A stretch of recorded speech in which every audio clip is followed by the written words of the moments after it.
हरे कृष्णा सर्वम कृष्णार्पणमस्तु प्रभुपाद की जय गुरु महाराज की जय राधा പവനപുരേഷൻ की जय ഗുരുവായൂർ മഞ്ജരീസിൻ്റെ ഏത് ക്ലാസ്സാണെന്ന് ഞാൻ പറയണോ? തിരുവോണ സ്പെഷ്യലൊന്നല്ല കേട്ടോ, ശ്രീമതി രാധാറാണിയുടെ ക്ലാസ്.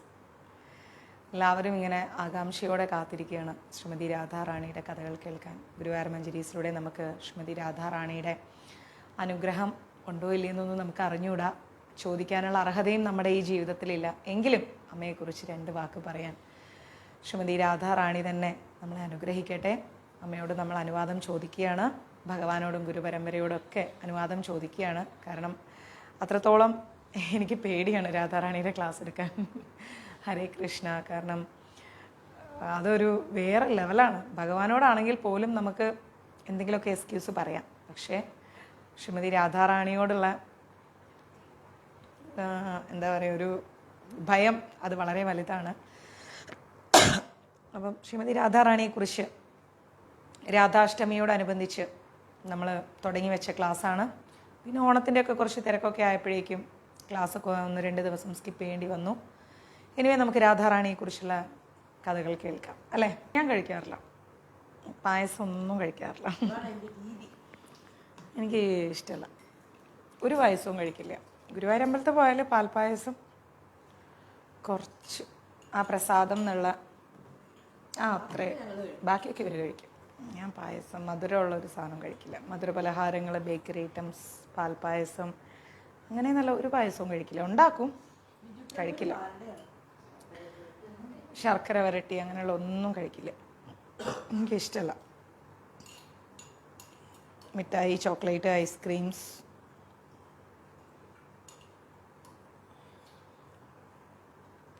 ഇന്ന് 2 പായസം ഉണ്ടാക്കി. ഭഗവാനും ഇവിടെ ഇരിക്കുന്ന 3 ആൾക്കാരും ഒക്കെ നന്നായിട്ട് പായസമൊക്കെ കഴിച്ചു. ഹരേ കൃഷ്ണ. അപ്പം നമുക്ക് രാധാറാണിയുടെ ക്ലാസ് എടുക്കാം. എല്ലാവർക്കും ഒരിക്കൽ കൂടി എൻ്റെയും ഗുരുവായൂർ മഞ്ജരീസിൻ്റെയും ഹൃദയം നിറഞ്ഞ ഓണാശംസകൾ. പ്രത്യേകിച്ച് ആശംസിക്കാനൊന്നും വലിയ താല്പര്യമില്ല, കാരണം ഒരു വിഭാഗം ആളുകൾ ഒരുപാട് വേദന അനുഭവിച്ചുകൊണ്ടിരിക്കുന്നൊരു വർഷമാണ്. ഈവൻ ശ്രുതി അതിനേക്കാളേറെ വേദന അനുഭവിക്കുന്നു. എങ്കിലും ഇതെല്ലാം അദ്ദേഹത്തിൻ്റെ ലീലകളാണ് എന്ന ഒരു ഓർമ്മപ്പെടുത്തലോടുകൂടി നമ്മളിങ്ങനെ ഈ ദിവസങ്ങളെല്ലാം തരണം ചെയ്യാണ് അല്ലേ. അവരുടെ ദുഃഖത്തിലെല്ലാം നമ്മളും പങ്കുചേരുന്നു, നമ്മളെ കൊണ്ടാവുന്നത് ചെയ്യാം. ഇനിയിപ്പം ഓണമൊക്കെ കഴിഞ്ഞ സ്ഥിതിക്ക് നമുക്ക് തിരുപ്പതിയിൽ എന്താ പറയുക,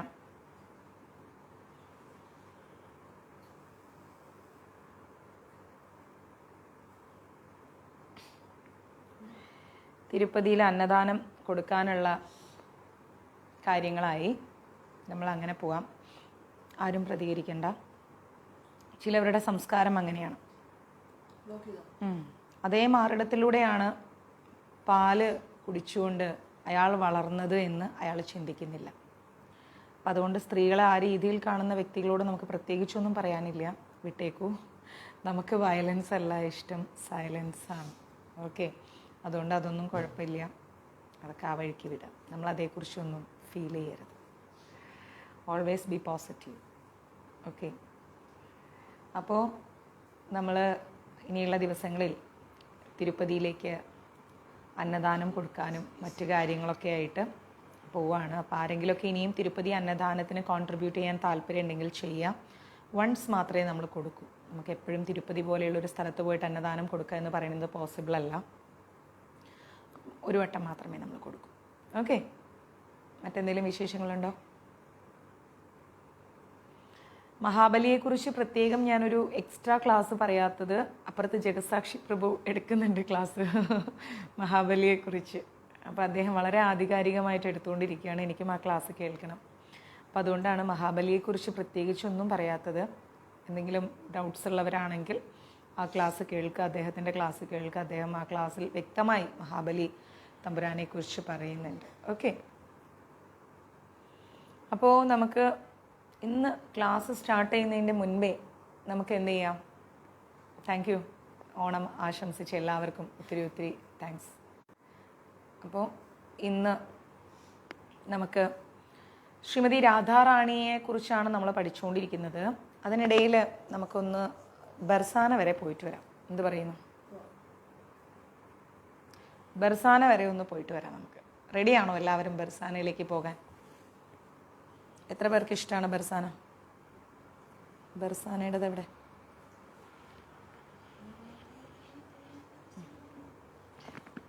നോക്കാം മാതാജി. അയച്ചതെല്ലാം എനിക്ക് കമൻസിലിടാതെ മഞ്ജരീസിൻ്റെ നമ്പറിലേക്ക് ഇട്ട് തരാം. അപ്പോഴാണ് എനിക്ക് പേരും ഡീറ്റെയിൽസും എല്ലാം അതിൻ്റെ ട്രാൻസാക്ഷൻ ഐ ഡി എല്ലാം എഴുതിയെടുക്കാൻ സാധിക്കുന്നത്. കമൻസിലിട്ടാൽ എനിക്കൊന്നും എഴുതിയെടുക്കാനോ ഓർമ്മയിൽ നിൽക്കുകയോ ഒന്നുമില്ല. അപ്പോൾ എല്ലാവരും എന്ത് ചെയ്യാം, മഞ്ജരീസിൻ്റെ വാട്സപ്പ് നമ്പറിലേക്ക് ഇട്ട് തരിക 9342494941. അപ്പോൾ നമുക്ക് ബർസാനയെക്കുറിച്ചൊന്ന് പഠിക്കാം. മാക്സിമം നമ്മൾ അറിയുന്നത് എന്താണ്? ബർസാന എന്ന് പറഞ്ഞു കഴിഞ്ഞാൽ രാധാറാണിയുടെ വീട്, അത്രയും നമുക്കറിയും അല്ലേ. രാധാറാണി ഉണ്ടായിരുന്ന അവതരിച്ച സ്ഥലം, രാധാറാണിയുടെ വീട്, അത് വൃന്ദാവനത്തിലാണ്. ഇത്രയൊക്കെ നമുക്കറിയൂ ബർസാനയെക്കുറിച്ച്. കുറച്ചും കൂടെ ആധികാരികമായിട്ട് നമുക്ക് ബർസാനയെക്കുറിച്ച് അറിയണമെങ്കിൽ അനന്തമായിരിക്കുന്ന ആത്മീയതയാൽ സമ്പുഷ്ടമായിരിക്കുന്ന ക്ഷേത്രം എന്ന് വേണം പറയാൻ. അനന്തമായിരിക്കുന്ന ആത്മീയതയാൽ ഒരിക്കലും നമുക്ക് വിവരിക്കാനാവാത്ത അത്രയും ആത്മീയത എവിടെയുണ്ട്? ബർസാനയിലുണ്ട്. അത് പ്രശസ്തമായൊരു ക്ഷേത്രമാണ്. വളരെ കുറച്ച് കാലങ്ങൾ കൊണ്ടാണെന്ന് തോന്നുന്നു കേരളത്തിൽ ബർസാനയെക്കുറിച്ചൊക്കെ അറിയാനൊരു അനുഗ്രഹം പോലും നമുക്ക് കിട്ടിയത് അല്ലേ. അപ്പോൾ ബർസാനയിൽ ആ ഒരു പ്രസിദ്ധമായ ക്ഷേത്രം എന്ന് പറഞ്ഞു കഴിഞ്ഞാൽ വളരെ വളരെ വളരെ പ്രശസ്തമാണ്, ലോക പ്രശസ്തമാണ് ബർസാന. നമ്മുടെ കേരളക്കാരാണ് അറിയാൻ വൈകിപ്പോയത്. യഥാർത്ഥത്തിൽ ഈ ബർസാന എന്ന് പറയുന്നത് സാക്ഷാൽ ശ്രീമതി രാധാറാണിയുടെ വീടാണ്. മനസ്സിലായോ? അപ്പോൾ ഗീത ചെന്നൈക്ക് പോയിട്ട് അയക്കണ്ട. ഗീത എനിക്ക് അഡ്രസ്സ് ഇട്ടോളൂ. ഒരു ഈ വീക്കിൽ തന്നെ നമുക്കത് അയക്കാൻ പറ്റും. അഡ്രസ്സ് ഇട്ട് വെച്ചോളൂ. അപ്പോൾ രാധാഷ്ടമി എന്ന് പറഞ്ഞു കഴിഞ്ഞാൽ നമ്മളറിയാലോ, രാധാറാണി അവതരിച്ച ദിവസമാണ്. അപ്പോൾ കൃഷ്ണപ്രേമത്താൽ വ്രജഭൂമിയിലെ ജനങ്ങൾ, വ്രജഭൂമി എന്ന് പറഞ്ഞു കഴിഞ്ഞാൽ വൃന്ദാവനമാണ്. അപ്പം കൃഷ്ണപ്രേമത്താൽ വ്രജഭൂമിയിലെ ജനങ്ങൾ എന്താ ചെയ്യുന്നത്? സദാ നാവിൽ കൊണ്ട് നടക്കുന്ന ഒരു നാമമാണ് എന്ത്? ലാലി ശ്രീനിവാസൻ മാതാജി ഇട്ടതുപോലെ രാധേ രാധേ. അവിടെ ആരെങ്കിലും ഒക്കെ ഒന്ന് വിളിക്കണമെങ്കിൽ പോലും എന്താ വിളിക്കാം? രാധേ രാധേ എന്നാണ് വിളിക്കുക. അല്ലാതെ ചേച്ചി ചേട്ടാ അങ്ങനെയൊന്നുമല്ല. രാധേ രാധേ എന്ന് വിളിച്ചു കഴിഞ്ഞാൽ ഉള്ളിൽ നിന്ന് അതിന് മറുപടിയായിട്ട് വരും രാധേ രാധേ എന്ന് പറഞ്ഞുകൊണ്ട്. വളരെ മനോഹരമാണ് അവരുടെ ആ ഒരു കമ്മ്യൂണിക്കേഷൻ. അപ്പോൾ വളരെയധികം കൃഷ്ണപ്രേമം കൊണ്ട് വ്രജഭൂമിയിലെ എല്ലാവരും സദാ നാവിൽ കൊണ്ട് നടക്കുന്ന ഒരു നാമമാണ് രാധേ രാധേ എന്നുള്ളത്. വ്രജമണ്ഡലത്തിലെ രാധാറാണിയുടെ ജന്മഭൂമിയായിരിക്കുന്ന ബർസാന എന്ന് പറഞ്ഞു കഴിഞ്ഞാൽ പരമമായിരിക്കുന്ന സർവശക്തന്റെ ദിവ്യശക്തിയായിരിക്കുന്ന രാധാറാണി, പരമമായിരിക്കുന്ന സർവശക്തൻ ആരാണ്? ഗുരുവായൂരപ്പൻ, കൃഷ്ണൻ. കൃഷ്ണന്റെ ദിവ്യമായിരിക്കുന്ന ശക്തിയാണ് എന്ത്? രാധാറാണി എന്ന് പറയുന്നത്. അതൊരു രഹസ്യ ശക്തിയാണ്. മനസ്സിലായില്ലേ? ഇത് നമ്മുടെ കഴിഞ്ഞ ക്ലാസ്സിൽ പഠിച്ചതാണ്. രാധാറാണിയുടെ സ്വഭാവം എന്ന് പറഞ്ഞു കഴിഞ്ഞാൽ വളരെ വളരെ വിശിഷ്ടമാണ്. നമ്മളുടെയൊക്കെ ചിന്തകൾക്ക് അപ്പുറമാണ് രാധാറാണിയുടെ സ്വഭാവം എന്ന് പറയുന്നത്. വ്രജമണ്ഡലത്തിൽ എന്താ പറയുക, ആരാധിക്കപ്പെടുന്ന ഒരേ ഒരു ദേവതയാണ് രാധാറാണി. അതറിയാമോ? അവിടെ മറ്റു ദേവതകളെ ഒന്നും ആരാധിക്കില്ല. രാധാറാണിയെ മാത്രമാണ് വ്രജമണ്ഡലത്തിൽ ആരാധിക്കുന്നത്. ആ ഒരു ക്ഷേത്രം എന്ന് പറഞ്ഞു കഴിഞ്ഞാൽ എപ്പോഴും ഭഗവാന്റെ ഒരു ചൈതന്യം, അല്ലെങ്കിൽ ഭഗവാന്റെ ഒരു നമ്മൾ പറയില്ലേ പ്രസൻസ് എന്ന് പറയില്ലേ, എന്താ പറയുക അതിന്, ഭഗവാന്റെ ഒരു പ്രസൻസ്, അദ്ദേഹത്തിൻ്റെ ഒരു ചൈതന്യമല്ല, അദ്ദേഹത്തിൻ്റെ ഒരു, അദ്ദേഹം അവിടെ ഉണ്ട്. ആ ഒരു പ്രസൻസ് എന്ന വേർഡിന് എനിക്ക് മലയാളത്തിലൊരു, അദ്ദേഹത്തിൻ്റെ ഒരു നിറഞ്ഞു നിൽക്കുകയാണ് അവിടെ അദ്ദേഹം. അതിനെന്താ ഒരു വേർഡ് നമ്മൾ പറയാം? ഭഗവാൻ ശ്രീഹരി രാധാറാണിയുടെ ബർസാനയിൽ അങ്ങ് നിറഞ്ഞു നിൽക്കുകയാണ്, ഭയങ്കരമായിട്ട് അങ്ങ് നിറഞ്ഞു നിൽക്കുകയാണ്. അദ്ദേഹം അവിടെ ഉണ്ട് ആ ബർസാനയിൽ. അപ്പോൾ വ്യാപിയായിരിക്കുകയാണ് ഭഗവാൻ അവിടെ. ആ ക്ഷേത്രം സന്ദർശിക്കുന്ന ഓരോ തീർത്ഥാടകർ ആരായാലും ശരി, ആരാണോ ആ ക്ഷേത്രം സന്ദർശിക്കുന്നത് അവരാരായാലും അനന്തമായിരിക്കുന്ന ഭക്തിയോടുകൂടി രാധാറാണി അനുഗ്രഹിക്കും. ദേവിയുടെ അനുഗ്രഹം ഭയങ്കരമായിട്ടൊരു സാന്നിധ്യം, പ്രസൻസ് എന്ന് പറഞ്ഞാൽ ഭഗവാന്റെ സാന്നിധ്യം. യെസ്, ആ സാന്നിധ്യം അവിടെ അങ്ങ് നിറഞ്ഞു നിൽക്കുകയാണ്. സാമീപ്യം, സാന്നിധ്യം. അപ്പോൾ ആ ക്ഷേത്രം ആരാണോ സന്ദർശിക്കുന്നത് അവർക്ക് ശ്രീമതി രാധാറാണിയുടെ അനുഗ്രഹം അങ്ങ് നിറഞ്ഞു ലഭിക്കും. ഭയങ്കരമായ ഭക്തി ലഭിക്കും. രാധാറാണിയുടെ അനുഗ്രഹം എന്ന് പറയുന്നത് എന്താണെന്ന് വെച്ച് കഴിഞ്ഞാൽ ഭക്തിയാണ്. ഭഗവാനോട് അടുക്കാനുള്ള ആ ഭക്തി, അതാണ് രാധാറാണി നമുക്ക് തരിക. ശരിക്കും രാധാറാണിയുടെ അനുഗ്രഹം ഉണ്ടെങ്കിൽ പിന്നെ പറയണ്ട, ഭഗവാനോട് നമ്മളങ്ങ് വല്ലാതെ അടുത്തു പോവും. എപ്പോഴും രാധേ രാധേ എന്ന് പറയുന്ന നാമം ആരാണോ ജപിക്കുന്നത് അവരുടെ പിന്നാലെയാണ് കൃഷ്ണൻ. ആ നാമം അത്രയും ഭഗവാൻ അങ്ങോട്ടേക്ക് ഇമ്പോർട്ടൻ്റ് ആണ്. നമ്മൾ കൃഷ്ണ എന്ന് വിളിക്കുമ്പോൾ കൃഷ്ണൻ പോകുന്നത് രാധയുടെ പിന്നാലെയാണ്. നമ്മൾ രാധയെന്ന് വിളിക്കുമ്പോൾ കൃഷ്ണൻ തിരിഞ്ഞു നോക്കുക, ആരാ ആ നാമം ജപിച്ചത്, അവരുടെ പിന്നാലെ കൃഷ്ണൻ വരും. അത്രയ്ക്ക് ശക്തമാണ് ആ നാമം. അതുകൊണ്ട് എല്ലാവരും മഞ്ജരീസിൽ ഹരേ കൃഷ്ണ എന്ന് പറഞ്ഞാലും രാധാ ദേവിയുടെ നാമമുണ്ട്, എങ്കിലും എനിക്ക് രാധേ രാധേ എന്ന് പറഞ്ഞ് കേൾക്കണം എന്നുള്ളതാണ് ആഗ്രഹം. എല്ലാവരും ആ ശ്രീമതി രാധാറാണിയുടെ നാമം പറയും. ജയ് ശ്രീ രാധേ രാധേ, രാധേ രാധേ. ആ നാമത്തിലങ്ങ് നിറഞ്ഞു നിൽക്കുകയാണ് കൃഷ്ണൻ. അപ്പോൾ ആ നാമം ഒരിക്കലും നമ്മുടെ നാവിൽ നിന്ന് ഒരിക്കലും പോകരുത്. രാധേ രാധേ എന്ന് പറയുന്ന നാമം ജപിച്ചുകൊണ്ടിരിക്കും, കൃഷ്ണൻ സമീപസ്ഥനായിരിക്കും. Thank you so much Manoj ചേട്ടാ. അപ്പോൾ ആ ഒരു നാമത്തിൽ കൃഷ്ണൻ അങ്ങ് നിറഞ്ഞു നിൽക്കുകയാണ്. അപ്പം എല്ലാവരും പറയണം രാധേ രാധേ, രാധേ രാധേ, രാധേ രാധേ. ഈ നാമം നാവിൽ നിന്ന് പോകരുത്. വ്രജമണ്ഡലത്തിൽ എല്ലാവരും അങ്ങനെയാണ്, നമ്മളും അത് തന്നെ ഫോളോ ചെയ്യണം. മനസ്സിലായോ? ലോകം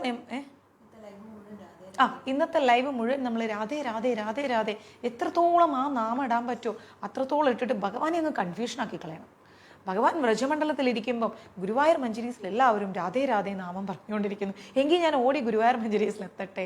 അങ്ങനെ ഭഗവാൻ ഓടി എത്തണം നമ്മളുടെ അടുത്തേക്ക്. മനസ്സിലാവുന്നുണ്ട്? നമ്മൾ ഒരു സമ്പത്തിൻ്റെയും ഒരു പ്രശസ്തിയുടെയും ഒരു പേരിൻ്റെയും പിന്നാലെയല്ല നമ്മൾ പോകേണ്ടത്. നമ്മൾ പോകേണ്ടത് രാധയുടെ പിന്നാലെയാണ്. രാധേ രാധേ എന്ന നാമത്തിൻ്റെ പിന്നാലെയാണ് നമ്മൾ പോകേണ്ടത്. മനസ്സിലായോ? അപ്പോൾ ലോകമെമ്പാടുമുള്ള എല്ലാ ഭക്തരെയും ഒരുപോലെ ആകർഷിക്കുന്ന ഏറ്റവും ആദരണീയമായിരിക്കുന്ന സ്ഥലങ്ങളിലൊന്നാണ് വ്രജമണ്ഡലത്തിലെ പെർസാന എന്ന് പറയുന്നത്. ശ്രീമതി രാധാറാണിയുടെ ജന്മനാടായതും അതുപോലെ തന്നെ ഒരു ഒരു വല്ലാത്തൊരു പ്ലേസാണത്. അത് അവിടെ പോയവർക്കേ അത് മനസ്സിലാവും. അവിടുത്തെ ആളുകൾ മുഴുവൻ വേറൊരു മൈൻഡിൽ ജീവിക്കുന്ന ആൾക്കാരാണ്. രാധാറാണിയുടെ നാമത്തിൽ, ഠാക്കൂർജിയുടെ നാമത്തിൽ അവരങ്ങനെയാണ് ജീവിക്കുന്നത്. വയലൻസ് കുറവാണ്. അതിൽ നിന്ന് പുറത്തു വന്ന വ്യക്തികൾക്ക് കുറച്ച് വയലൻസ് ഉണ്ടാവും. അമ്മ പോയിട്ടുണ്ട് അല്ലേ, കുറച്ച് വയലൻസ് ഉണ്ടാവും. അതർവൈസ് ബാക്കി എല്ലാവരും ആ നാമത്തിൽ ജീവിക്കുന്ന ആൾക്കാരാണ്. വെറുതെ എങ്കിലും അവർ നടന്നു പോകുമ്പോൾ രാധേ രാധേ, രാധേ രാധേ, രാധേ രാധേ, രാധേ രാധേ ഇങ്ങനെ പറഞ്ഞിങ്ങനെ നടക്കുകയാണ്. ഒരു ആയുസ് മുഴുവൻ അവർ ശ്രീമതി രാധാറാണിയുടെ നാമം പറഞ്ഞുകൊണ്ടേ പോവാണ്. തീർത്ഥാടകർക്ക് മാത്രമല്ല അവിടെ പോകാനുള്ള അനുമതി ഉള്ളത്, ആത്മീയമായിട്ട് ഉള്ളിൽ അങ്ങനെ ഒരു ആഗ്രഹമുള്ള, ആത്മീയത ഉള്ളിൽ സൂക്ഷിക്കുന്ന ആർക്കും പ്രിയപ്പെട്ട സ്ഥലങ്ങളിൽ ഒന്നാണ് ബർസാന എന്ന് പറയുന്നത്. അവിടെ നമ്മൾ എന്താ പറയുക, ലാഡ്ലി എന്നാണ് വിളിക്കുന്നത്. ശ്രീമതി രാധാറാണിയെ സ്നേഹത്തോടെ വിളിക്കുന്ന പേരാണ് ലാഡ്ലി. മനസ്സിലായോ? ഓക്കെ അമ്മ. അപ്പം ലാഡ്ലി എന്നാണ് അവിടെ ശ്രീമതി രാധാറാണിയെ നമ്മൾ വിളിക്കുന്നത്. ലാൽജി അല്ലെങ്കിൽ ശ്രീജി എന്നൊക്കെ പറയുന്നത് ശ്രീമതി രാധാറാണിയെയാണ് നമ്മൾ അഭിസംബോധന ചെയ്യുന്നത്. അവിടെ ചെല്ലുമ്പോൾ ചില സമയത്ത് ആളുകൾ പറയും ശ്രീജി ക്ഷേത്രം അല്ലെങ്കിൽ Sreeji temple, Ladli temple, Lalji temple, ഇതൊക്കെ പറയുന്നത് നമ്മുടെ ബർസാനയാണ് എന്ന് നമ്മൾ ആലോചിക്കണം, മനസ്സിലാക്കി വെക്കണം. ശ്രീജി, ലാൽജി, ലാഡ്ലി ഇതൊക്കെ ശ്രീമതി രാധാറാണിയുടെ നാമങ്ങളാണ്. നമുക്കൊരു കുഞ്ഞുണ്ടെങ്കിൽ കുഞ്ഞിനെ എന്താ പറയുക, ഇപ്പം ഞാൻ എൻ്റെ മോനെ അമ്മക്കുടു എന്ന് വിളിക്കാറുണ്ട്. അവൻ ജനിച്ച് ലേബർ റൂമിൽ നിന്ന് ഇങ്ങനെ ഡോക്ടർ ഇങ്ങനെ കയ്യിലെടുത്തപ്പോൾ എൻ്റെ നാവിൽ വന്ന പേരാണ് അമ്മക്കുടു. ആ പേര് ഞാൻ ഇന്നും വിളിക്കാറുണ്ട്. അതെവിടെ നിന്ന് എൻ്റെ നാവിൽ വന്നു എന്ന് എനിക്കറിയില്ല. ഇപ്പോഴും വിളിക്കും അമ്മക്കുടു എന്ന് വിളിക്കാറുണ്ട്. അപ്പം അതേപോലെ അവനെ അപ്പു എന്ന് വിളിക്കാറുണ്ട്, കണ്ണാന്ന് വിളിക്കാറുണ്ട്, കുഞ്ഞാന്ന് വിളിക്കാറുണ്ട്. എൻ്റെ അമ്മ വിളിക്കും അച്യുതാന്ന് വിളിക്കും, അവനെ അച്യുതാന്ന് വിളിക്കും. അപ്പം മൊത്തത്തിൽ ഒരു കൃഷ്ണനാമങ്ങളാണ് ഞങ്ങളുടെ വീട്ടിൽ. അപ്പം അതുകൊണ്ട് തന്നെ എന്താ പറയുക, അതേപോലെ നമ്മൾ ഓമനിച്ച് നമ്മൾ എന്താ പറയുക വിളിക്കുന്നത് പോലെ, നമ്മുടെ മക്കളെ വിളിക്കുന്നത് പോലെ രാധാറാണിയെ വിളിക്കുന്ന പേരാണ് ശ്രീജി, ലാൽജി, ലാഡ്ലി എന്നുള്ള നാമങ്ങൾ. അപ്പോൾ ഈ നാമങ്ങളിലെല്ലാം ശ്രീമതി രാധാറാണി ഉണ്ട് എന്നുള്ള കാര്യമാണ് നമ്മൾ മനസ്സിലാക്കേണ്ടത്. അതായത് ലാഡ്ലി എന്ന് പറഞ്ഞാൽ പൊന്നുമോള്. അപ്പം അതുകൊണ്ട് നമ്മളും വിളിക്കണം ശ്രീമതി രാധാറാണിയെ ലാഡ്ലി എന്ന് വിളിക്കണം, ശ്രീജി എന്ന് വിളിക്കണം. മനസ്സിലായോ? ഭാനുഗർ കുന്നിൽ, ആ കുന്നിൻ്റെ പേരാണ് ഭാനുഗർ. ഭാനുഗർ എന്ന് പറയുന്ന കുന്നിലാണ് ഈ ബർസാന എന്ന് പറയുന്ന ക്ഷേത്രം സ്ഥിതി ചെയ്യുന്നത്. ഏകദേശം 5000 വർഷങ്ങൾക്ക് മുൻപേ തന്നെ ഈ ക്ഷേത്രം അവിടെയുണ്ട്. ക്ഷേത്രം മീൻസ് ആ ഒരു കൊട്ടാരം അത്രത്തോളം പഴക്കമുണ്ട്. അതായത് ഭഗവാന്റെ കാലത്തോളം, ഭഗവാൻ ഭൂമിയിൽ അവതരിച്ചു എന്ന് പറയുന്ന കാലം നമ്മളെല്ലാവരും എല്ലാ വർഷം കഴിയുമ്പോഴും 5000 തന്നെ പറഞ്ഞുകൊണ്ടിരിക്കുകയാണ്. കഴിഞ്ഞ വർഷവും 5000 തന്നെ കേട്ടു, അതിൻ്റെ മുമ്പത്തെ വർഷം 5000 എന്ന് കേട്ടു, ഈ വർഷം 5000 എന്ന് കേൾക്കുന്നു. അപ്പം നമുക്കൊരു കറക്റ്റ് അറിയില്ല ഇത് എത്ര വർഷമാണെന്ന് നമുക്കറിയില്ല. അപ്പം അത്രത്തോളം വർഷം തന്നെ ബർസാനയ്ക്കും പഴക്കമുണ്ട് എന്നുള്ളതാണ് വാസ്തവം. ശ്രീമതി രാധാറാണിയുടെ അച്ഛൻ്റെ പേര് എല്ലാവർക്കും അറിയാം അല്ലേ, വൃഷഭാനു എന്നാണ്. അപ്പോൾ ആ പേരിൽ നിന്നാണ് യഥാർത്ഥത്തിൽ ഭാനുഗർ, വൃഷഭാനു എന്ന ആ പേരിൽ നിന്നാണ് എന്താണ് മാറി അമറിൻ്റെ പനി കുറച്ച് മാറി വരുന്നു തോന്നുന്നു. അപ്പോൾ ആ പേരിൽ നിന്നാണ് ബർസാനയുടെ ആ ഒരു പേര് പോലും വരുന്നത്. മനസ്സിലാവുന്നുണ്ടോ? ശ്രീമതി രാധാറാണിയുടെ അച്ഛൻ്റെ പേരാണ് എന്ത്? വൃഷഭാനു. അപ്പം ഭാനുഗർ എന്ന് പറയുന്ന കുന്ന്, വൃഷഭാനു എന്ന് പറയുന്ന ആ നാമം, അതിൽ നിന്നാണ് ആ ഒരു കുന്നിന് ഈ പേര് വന്നത് എന്ന് പോലും അങ്ങനെ ഒരു ഹിസ്റ്ററി പോലും ഉണ്ട്. അപ്പോൾ രാധാകൃഷ്ണന്മാർക്ക് സമർപ്പിച്ചിരിക്കുന്നതിനാൽ ബർസാന എന്ന് പറയുന്ന ക്ഷേത്രം ലോകമെമ്പാടും പ്രശസ്തമാണ്. അതുപോലെ ശ്രീമതി രാധാറാണി ജനിച്ചിട്ട് രാധാറാണിയുടെ സുഹൃത്തുക്കളോടൊപ്പം ചെലവഴിച്ച സ്ഥലമാണ് ഈ ബർസാന എന്ന് പറയുന്നത്. ബർസാനയിലാണ് സാക്ഷാൽ നമ്മുടെ കള്ളക്കണ്ണൻ ശ്രീമതി രാധാറാണിയെ കാണാൻ വന്നുകൊണ്ടിരുന്നത്. ബർസാനയിലാണ് വന്നിരുന്നത്. അതിൻ്റെ അകത്തൊന്ന് കയറാൻ ഭഗവാൻ ഒരുപാട് പണിപ്പെട്ടിട്ടുണ്ട്, ഒത്തിരി പണിപ്പെട്ടിട്ടുണ്ട് ബർസാനയിലോട്ടൊന്ന് കയറാൻ വേണ്ടിയിട്ട്. മനസ്സിലായോ? അതൊക്കെ വലിയ വലിയ കഥകളാണ്. ലളിത സഖിയുടെയും വിശാഖ സഖിയുടെയും ഒക്കെ കുറേ കഥകളുണ്ട് അതിൻ്റെ ഇടയിൽ. അതൊക്കെ ഞാൻ പിന്നീട് ഇങ്ങനെ ഓരോരോ ക്ലാസ്സുകളിലായിട്ട് ഇങ്ങനെ പറഞ്ഞുതരാം. ബ്രജമണ്ഡലത്തിലാണ് ഈ ബർസാന സ്ഥിതി ചെയ്യുന്നത് നമുക്കറിയാം അല്ലേ. അപ്പോൾ അവിടുത്തെ പ്രധാനപ്പെട്ട ആകർഷണവും ഇത് തന്നെയാണ്. ബർസാനയിലെ നമ്മുടെ രാധാറാണിയുടെ ആ ഒരു കൊട്ടാരം തന്നെയാണ്. മധുര, വൃന്ദാവനം, ഗോവർദ്ധൻ, കുരുക്ഷേത്ര, ദ്വാരക, അങ്ങനെ ഭഗവാനുമായി ബന്ധപ്പെട്ട തീർത്ഥാടന സ്ഥലങ്ങൾ എന്ന് പറയുന്നത് ഒരുപാടുണ്ട്. നമുക്ക് അറിഞ്ഞതും അറിയാത്തതുമായിരിക്കുന്ന ഒരുപാട് സ്ഥലങ്ങളുണ്ട്. മധുരയിൽ നിന്ന് ഏതാണ്ട് 52 കിലോമീറ്ററും ഡൽഹിയിൽ നിന്നൊരു 120 കിലോമീറ്ററും ദൂരെയാണ് ഈ വൃഷഭാനുപൂർ എന്ന് പറയുന്ന ബർസാന എന്ന് പറയുന്ന സ്ഥലം സ്ഥിതി ചെയ്യുന്നത്. അതൊരു ഗ്രാമം തന്നെയാണ്. വൃഷഭാനുപൂർ എന്ന് പറയുന്ന ഒരു ബർസാന ഗ്രാമം ഡൽഹിയിൽ നിന്ന് 120 കിലോമീറ്ററും മധുരയിൽ നിന്ന് 52 കിലോമീറ്ററുമാണ് ഈ ബർസാനയിലേക്കുള്ളത്. ഓക്കെ. കരുണയുടെ പരമോന്നതമാണ് ശ്രീമതി രാധാറാണി. കാരുണ്യം എന്ന് പറഞ്ഞു കഴിഞ്ഞാൽ അതിൻ്റെ മറ്റൊരു അർത്ഥമുണ്ടെങ്കിൽ അത് ശ്രീമതി രാധാറാണി. കാരുണ്യം നിറഞ്ഞു തുളുമ്പിയിരിക്കുകയാണ് ശ്രീമതി രാധാറാണിയിൽ. കരുണയുടെ ഒരു സിമിലിയർ വേർഡ് തപ്പിക്കഴിഞ്ഞാൽ അത് ശ്രീമതി രാധാറാണിയാണ്. ഒരുപക്ഷെ കൃഷ്ണൻ അത്രയ്ക്ക് ഉണ്ടാവില്ല, പക്ഷെ ശ്രീമതി രാധാറാണി അത് കരുണ എന്ന് പറഞ്ഞ രാധാറാണിയാണ്, ഒരു തർക്കവും ഇല്ല. അപ്പോൾ ശ്രീ വൃന്ദാവനേശ്വരിയുടെ ശ്രീമതി രാധാറാണിയുടെ നിത്യഭവനമായിരിക്കുന്ന ഈ ബർസാനയ്ക്ക് ചുറ്റും 8 സഖിമാരുടെയും ഗ്രാമങ്ങളുണ്ട്. അതറിയാമോ? 8 സഖിമാർ, അഷ്ടസഖിമാർ എന്ന് നമ്മൾ പറയാറില്ലേ, ഈ അഷ്ടസഖിമാരുടെയും ഗ്രാമം ബർസാനയ്ക്ക് ചുറ്റുമുണ്ട്. അതറിയായിരുന്നു? എത്ര പേർക്കറിയാം? സാധിച്ചാൽ മഞ്ജരീസിലൂടെ നമ്മൾ ആ അഷ്ടസഖിമാരുടെ ഗ്രാമവും വൃന്ദാവന യാത്രയിലൊന്ന് വിസിറ്റ് ചെയ്യാം അല്ലേ.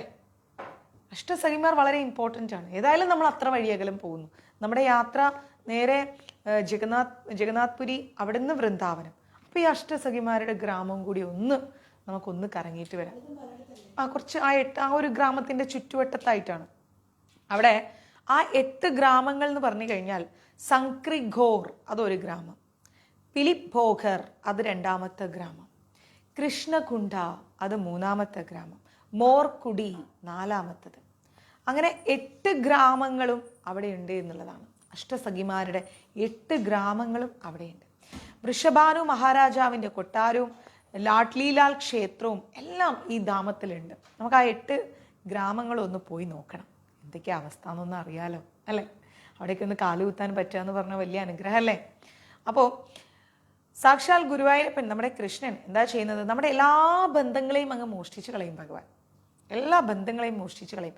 ഭഗവാനുമായി അടുക്കുന്തോറും എന്താ സംഭവിക്കാന്നറിയും, നമ്മുടെ നല്ല നല്ല ബന്ധങ്ങളെല്ലാം ഡിസ്കണക്റ്റ് ആവും.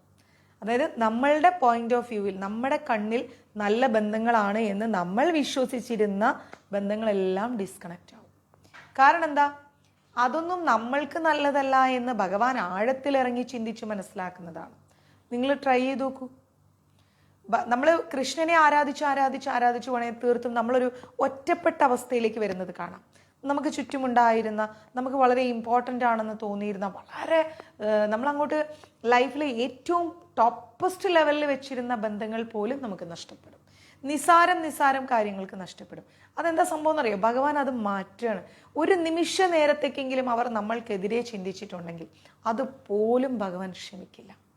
അതാരായാലും ശരി, ഭഗവാൻ മാറ്റും. എത്ര വലിയ കോടീശ്വരനാണെങ്കിലും, എത്ര വലിയ ഉന്നതങ്ങളിൽ ജോലി ചെയ്യുന്ന ആളാണെങ്കിലും, എത്ര വലിയ നിലയിലുള്ള വ്യക്തിയാണെങ്കിലും, അവർക്കുള്ളിൽ എന്തെങ്കിലും ഒന്നുണ്ടെങ്കിൽ ഭഗവാൻ നമ്മളെ അതിൽ നിന്ന് മാറ്റിയിട്ട് ഭഗവാൻ നമ്മളെ ഇങ്ങനെ വേറൊരു ഓരത്തിലേക്ക് കൊണ്ടുപോകും. ഈ ഭൂമിയിൽ ആരൊക്കെ നമ്മളെ വിട്ടു പോയാലും സാക്ഷാൽ ഗുരുവായൂരപ്പൻ കൂടെ ഉണ്ടെങ്കിൽ പിന്നെ നമ്മൾ എന്തിനാ ഫീൽ ചെയ്യുന്നത്?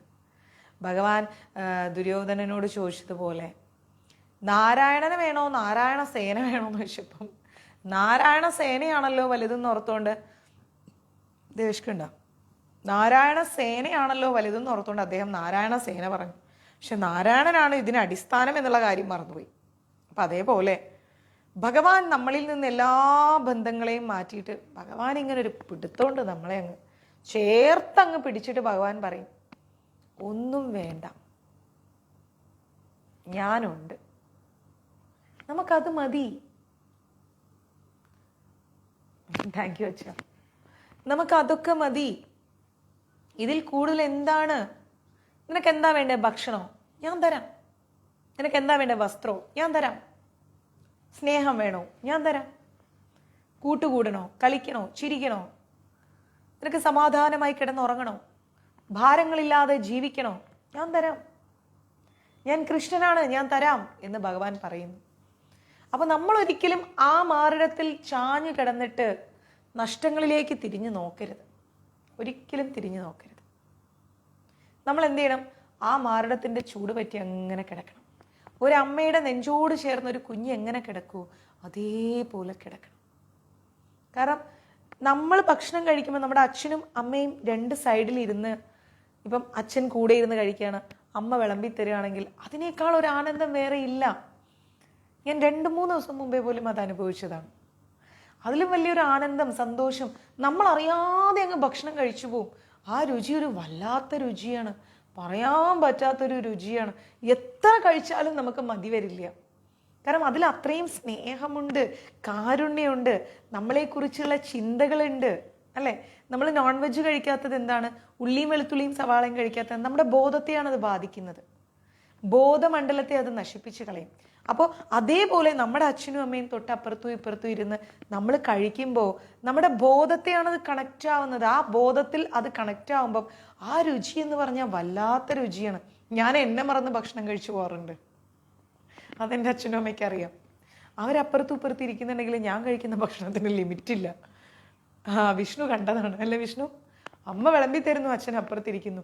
എന്തോരം ചോറ് ഞാനുണ്ടെന്ന് എനിക്കെന്നെ അറിഞ്ഞൂടാ. അവസാനം അമ്മ ഉണ്ടാക്കിയ പാവയ്ക്ക വറുത്തതിൻ്റെ അകത്ത് ആ പാത്രത്തിലും കൂടെ ചോറിട്ട് ഞാനങ്ങ് പഠിച്ചങ്ങോട്ട് തിന്നു. അപ്പം ആ ഒരു ബോധം എന്ന് പറഞ്ഞു കഴിഞ്ഞാൽ വല്ലാത്തൊരു ബോധമാണ്. നമ്മളെ അങ്ങ് ആനന്ദത്തിലേക്ക് ആറാടിപ്പിച്ച് കളയും, അല്ലേ? അപ്പോൾ അതേപോലെ അതേ ഫീലിംഗ് ആണ് നമ്മൾ ഭഗവാനോട് അടുത്ത് കഴിഞ്ഞാൽ നമുക്ക് കിട്ടുന്നത്. നഷ്ടങ്ങൾ എത്രയും ഉണ്ടായിക്കോട്ടെ, നമ്മൾ അതേക്കുറിച്ച് ചിന്തിക്കുകയും ചെയ്യരുത്. വിട്ട് കളയണം, പോകുന്ന അങ്ങോട്ട് പോട്ടേന്നേ ഇരിക്കണം. ആര് പോയാലെന്താ, ഭഗവാൻ ഉണ്ടെങ്കിൽ പിന്നെ നമ്മൾ ആരെ പേടിക്കണം? നമ്മൾ ഒരു ധർമ്മമാണ്, ധാർമ്മികതയിലൂടെയാണ് പോകുന്നതെങ്കിൽ 999 വാതിലടഞ്ഞാലും ഭഗവാൻ ഒരു വാതിൽ അങ്ങ് തുറക്കും. അതാണ് യഥാർത്ഥ വാതിൽ. ബാക്കിയൊക്കെ നമ്മൾ മുട്ടി മുട്ടി മുട്ടി മുട്ടി മുട്ടി കഷ്ടപ്പെടണം, ഇല്ല? സവാള ഉള്ളിയും കഴിക്കാൻ പാടില്ല, വെളുത്തുള്ളിയും കഴിക്കാൻ പാടില്ല. അപ്പം നമ്മൾ എന്താ ചെയ്യേണ്ടത്? ഭഗവാനെ അങ്ങ് ചേർത്തങ്ങോട്ട് പിടിക്കുക. അതെങ്ങനെ പിടിക്കണം? രാധേ രാധേ രാധേ രാധേ രാധേ രാധേ ജപിച്ചുകൊണ്ടേയിരിക്കൂ. രാധേ രാധേ രാധേ രാധേ രാധേ രാധേ രാധേ രാധേ. ഈ നാമം അങ്ങ് നാവിൽ നിന്ന് പോണ്ട. അങ്ങനെ അങ്ങ് വിളിക്കുമ്പോൾ ഉണ്ടല്ലോ, സാരമില്ല ജയന്തി മാതാജി, സ്നേഹിക്കാൻ അറിയുന്ന ഒരുപാട് അച്ഛനമ്മമാർ നമ്മുടെ കൂടെ ഇല്ലേ. മാതാജിയുടെ അച്ഛനും അമ്മയും ഭഗവാന്റെ തൊട്ടടുത്തിരിക്കുന്നുണ്ട്. അപ്പം മാതാജി കുറച്ചും കൂടി ലക്കിയായി. ഭഗവാനും അച്ഛനും അമ്മയും എല്ലാം ഒരുമിച്ചാണ് മാതാജിയുടെ കൂടെ. ഇപ്പം എനിക്കെൻ്റെ അച്ഛനെയും അമ്മേനെയും കാണാൻ കുറച്ച് യാത്രയുണ്ട്, എന്നാലേ കാണാൻ പറ്റൂ. പക്ഷെ അതുപോലും മാതാജിക്ക് വേണ്ട. ഭഗവാൻ കൊണ്ടുവന്ന് അടുത്തിരുത്തിയിരിക്കുകയല്ലേ, ഫീൽ ചെയ്യണ്ട കേട്ടോ. അപ്പോൾ ആ രാധയുടെ നാമത്തിൽ നിറഞ്ഞിരിക്കുന്ന കൃഷ്ണനെ നമുക്ക് കിട്ടണമെങ്കിൽ നമ്മൾ എന്ത് വിളിക്കണം? രാധേ രാധേ രാധേ രാധേ രാധേ രാധേ രാധേ രാധേ. ഈ നാമം നാവിലൊരു എന്താ പറയുക നിത്യോച്ചാരണമാക്കി മാറ്റൂ. ഭഗവാൻ കൂടെ വന്നിരിക്കും. അതെ, എല്ലാം ഭഗവാന്റെ കൃപയാണ്. എന്ത് തരണം, കിട്ടണം, അതൊക്കെ ഭഗവാൻ നേരത്തെ എഴുതി കൂട്ടി വെച്ചിട്ടുണ്ട്. അത് ഇങ്ങനെ ഞാൻ പറയാറില്ലേ ക്ലാസ്സിൽ, എല്ലാ നദിയും പല വഴികളിലൂടെ ഒഴുകി ഒഴുകി ഒഴുകി സമുദ്രത്തിൽ എത്തിച്ചേരുന്നത് പോലെ പല വഴികളിലൂടെ നമ്മൾ യാത്ര ചെയ്തിട്ട് അവസാനം ഭഗവാനിലേക്ക് എത്തും. അതേപോലെ ഭഗവാൻ നമ്മളിങ്ങനെ പല വഴികളിലൂടെ കൊണ്ടുപോയി ഇങ്ങനെ ഭഗവാൻ അറിയാം എവിടെ കൊണ്ട് നിർത്തണമെന്ന്. എത്ര നമുക്ക് ചില അച്ഛനമ്മമാരോട് ഭയങ്കര ഒരു ഇഷ്ടം തോന്നും. എന്താ പറയുക, മുജ്ജന്മ ബന്ധമാണോ എന്നൊക്കെ തോന്നിപ്പോവും. തീർത്തും അതെ. ഏതെങ്കിലും ജന്മത്തിൽ ഇപ്പം നമ്മൾ ജനിച്ച ഉടനെ തന്നെ നമ്മുടെ അച്ഛനും അമ്മയും മരിച്ചു പോവുക ഏതെങ്കിലും ജന്മത്തിൽ, അല്ലെങ്കിൽ ചില സാഹചര്യങ്ങളിൽ അച്ഛനും അമ്മയ്ക്ക് ഒരു കുട്ടി ജനിച്ചു, ആ കുട്ടി അങ്ങ് ആ ജന്മത്തിൽ അവരുടെ ആ കുട്ടി മരിച്ചു പോവുക. ആ വേദനയോടുകൂടി അവരങ്ങ് കുറേ ആ ജന്മം മുഴുവൻ ജീവിച്ച് തീർക്കുന്നു. ഒരു അച്ഛനും അമ്മയ്ക്ക് ഒരു കുഞ്ഞ് ജനിച്ചു, ആ കുഞ്ഞ് ജനിച്ച് കുറച്ച് ദിവസം കഴിഞ്ഞപ്പോൾ മരിച്ചുപോയി ഏതെങ്കിലും ജന്മത്തിൽ. പിന്നെ ഒരു ജന്മം മുഴുവൻ അവരത് ഓർത്ത് ഇങ്ങനെ വിഷമിച്ചിരിക്കുകയാണെങ്കിൽ ആ കുട്ടി അവരുടെ മകളായി അല്ലെങ്കിൽ മകനായി വരാൻ അവർ വീണ്ടും പുനർജനിക്കും. ഈ ഭൂമിയിൽ തീർത്തും പുനർജനിക്കും. അവർ പുനർജനിച്ച് ആ കുട്ടി അവരുടെ അച്ഛനോ ആ അച്ഛൻ്റെ അമ്മയുടെ അടുത്ത് അവരെത്തും. ഏത് വഴികളിലൂടെ യാത്ര ചെയ്താലും അവരെത്തും. മനസ്സിലാവുന്നുണ്ട്? അങ്ങനെ കുറേ വ്യക്തിബന്ധങ്ങൾ ഈ ലോകത്തുണ്ട്. നമ്മൾ അറിഞ്ഞും അറിയാതെയും നമ്മൾ യാത്ര ചെയ്യുന്ന വഴികളിൽ നമ്മൾക്ക് ലഭിക്കുന്ന ബന്ധങ്ങൾ എന്ന് പറഞ്ഞു കഴിഞ്ഞാൽ അങ്ങനെയാണ്. സാരല്ലേ മോനപ്രഭു, ധൈര്യമായിട്ടിരിക്കും. അങ്ങ് അവരൊക്കെ ഭഗവാന്റെ അടുത്തുണ്ട്. നമുക്കും പോകണം ടിക്കറ്റ് എടുത്തിട്ട്. മനസ്സിലായോ? അപ്പോൾ കൃഷ്ണൻ നമ്മുടെ എല്ലാ ബന്ധങ്ങളും മോഷ്ടിക്കുകയും ആത്യന്തികമായി നമ്മുടെ ഹൃദയം മോഷ്ടിക്കുകയും ചെയ്യുന്നു. എല്ലാ ബന്ധവും പോയി കഴിഞ്ഞാൽ കൃഷ്ണ എനിക്ക് ആരുമില്ല, ഞാൻ ഒറ്റയ്ക്കായി, എനിക്ക് ആരുമില്ല ഭഗവാനേ എന്ന് പറഞ്ഞുകൊണ്ട് നമ്മൾ കിടന്ന് കരയാൻ തുടങ്ങും. അപ്പം നമ്മുടെ ഹൃദയം അങ്ങ് മോഷ്ടിക്കും. ആരാ പറഞ്ഞേ ആരുമില്ലാന്ന്? അതങ്ങ് തന്നോളൂ ആ ഹൃദയം എന്ന് പറഞ്ഞ് സാക്ഷാൽ ഗുരുവായൂരപ്പൻ നമ്മുടെ ഹൃദയം അങ്ങ് മോഷ്ടിക്കും. പിന്നെ നമ്മൾ ജീവിക്കുന്നതെല്ലാം ഭഗവാന് വേണ്ടിയാണ്. മനസ്സിലായില്ലേ? അച്ഛൻ്റെ അമ്മയുടെ അടുത്തേക്ക് ഓടിപ്പോകാൻ തീർച്ചയായിട്ടും അതൊരു വല്ലാത്ത ഫീലാണ്, വല്ലാത്തൊരു ആനന്ദമാണ് അച്ഛനമ്മ. അപ്പോൾ എൻ്റെ പാരൻസ് എന്ന് പറഞ്ഞാൽ എനിക്ക് ഭഗവാൻ തന്ന ഏറ്റവും വലിയ നിധിയാണത്. ഭയങ്കര ലവിങ്, ഭയങ്കര കെയറിങ്, ഓരോ സെക്കൻഡ്സും. അതൊക്കെ നമുക്ക് ഈശ്വരനോട് ഒരിക്കലും നന്ദി പറഞ്ഞാൽ തീരാത്ത. എൻ്റെ ക്ലാസ്സുകൾ പോലും ശ്രദ്ധയോടെ കേൾക്കുക. എൻ്റെ ഓരോ കുഞ്ഞു മിസ്റ്റേക്കുകളും ഇങ്ങനെ ചൂണ്ടിക്കാണിച്ച് തരിക. എൻ്റെ ഒരു കോളിന് ഒരു മെസ്സേജിന് വേണ്ടി വെയിറ്റ് ചെയ്യുക. എനിക്ക് ഉണ്ടോ എന്നിങ്ങനെ അന്വേഷിച്ചുകൊണ്ട് നടക്കുക. എപ്പോൾ കാണുമ്പോഴും പൈസ ഉണ്ടോ കയ്യിൽ, എന്തേലും വേണോ, എന്താ ചെയ്യുന്നത്, എവിടെ പോകുന്നു, എവിടെ എത്തി. യാത്ര ചെയ്യുമ്പോഴും ഞാൻ എത്താതെ അമ്മ ഉറങ്ങില്ല, ഞാൻ എത്തി എന്ന് പറഞ്ഞൊരു മെസ്സേജ് ഇട്ടാലേ ഉറങ്ങത്തുള്ളൂ. സോ അങ്ങനെയൊക്കെയുള്ള ഒരു പാരൻസ്, അവരെ കിട്ടുക എന്ന് പറയുന്നത് ഭയങ്കര ഭാഗ്യമാണ് നമുക്ക്.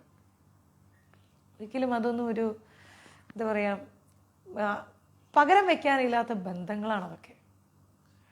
അപ്പം അത് തന്നെയാണ് നമ്മുടെ പ്രചോദനവും, അല്ലേ? ഇന്നിപ്പം ഞാൻ അച്ഛനും അമ്മയ്ക്കും എടുത്തു കൊടുത്ത ഓണക്കോടിയിട്ട് അവർ ഫോട്ടോ അയച്ചപ്പം എനിക്ക് തന്നെ അറിയില്ല ഞാൻ എത്ര മണിക്കൂർ ഗുരുവായൂരപ്പൻ സത്യം ഞാൻ നോക്കിയിരുന്നെന്ന്. എത്ര നേരം എന്തൊരു ഭംഗിയാ കാണാൻ, എത്ര രസമായിരിക്കും, എത്ര മനോഹാരിതയുണ്ട്. അവരാ ഫോട്ടോയിൽ അവരങ്ങനെ 3-4 ഫോട്ടോസ് എടുത്ത് എനിക്ക് അയച്ചപ്പോഴത്തേക്കും എന്തോരം ഭംഗിയാണ് അവരെ കാണാൻ. ഞാനിങ്ങനെ ശരിക്കും ആസ്വദിക്കുകയായിരുന്നു ആ ഒരു സൗന്ദര്യം. നമ്മുടെ ചുറ്റുമുള്ള പല പല സൗന്ദര്യത്തെക്കാൾ കൂടുതൽ മനോഹാരിതയുണ്ട് അവരുടെ ആ 2 പേരുടെയും ആ ഒരു സൗന്ദര്യം. ശരിക്കും എന്താ പറയുക, ലക്ഷ്മി നാരായണനെ പോലെ എന്നൊക്കെ ഞാൻ ഇവിടുന്ന് പറഞ്ഞു, അല്ലേ ബിന്ദുമ്മ? അത്രയും മനോഹാരിതയുണ്ട്. അപ്പം നമ്മൾ അത് ഹൃദയം കൊണ്ട് നമ്മൾ കാണുന്നത് കൊണ്ടാണ്. മനസ്സിലായില്ലേ? അപ്പോൾ അത് പറഞ്ഞാൽ എനിക്ക് ഭയങ്കര സങ്കടം വരും, എൻ്റെ കണ്ണ് നിറയും. കാരണം എൻ്റെ ഭയങ്കര വീക്ക് പോയിൻ്റാണത്.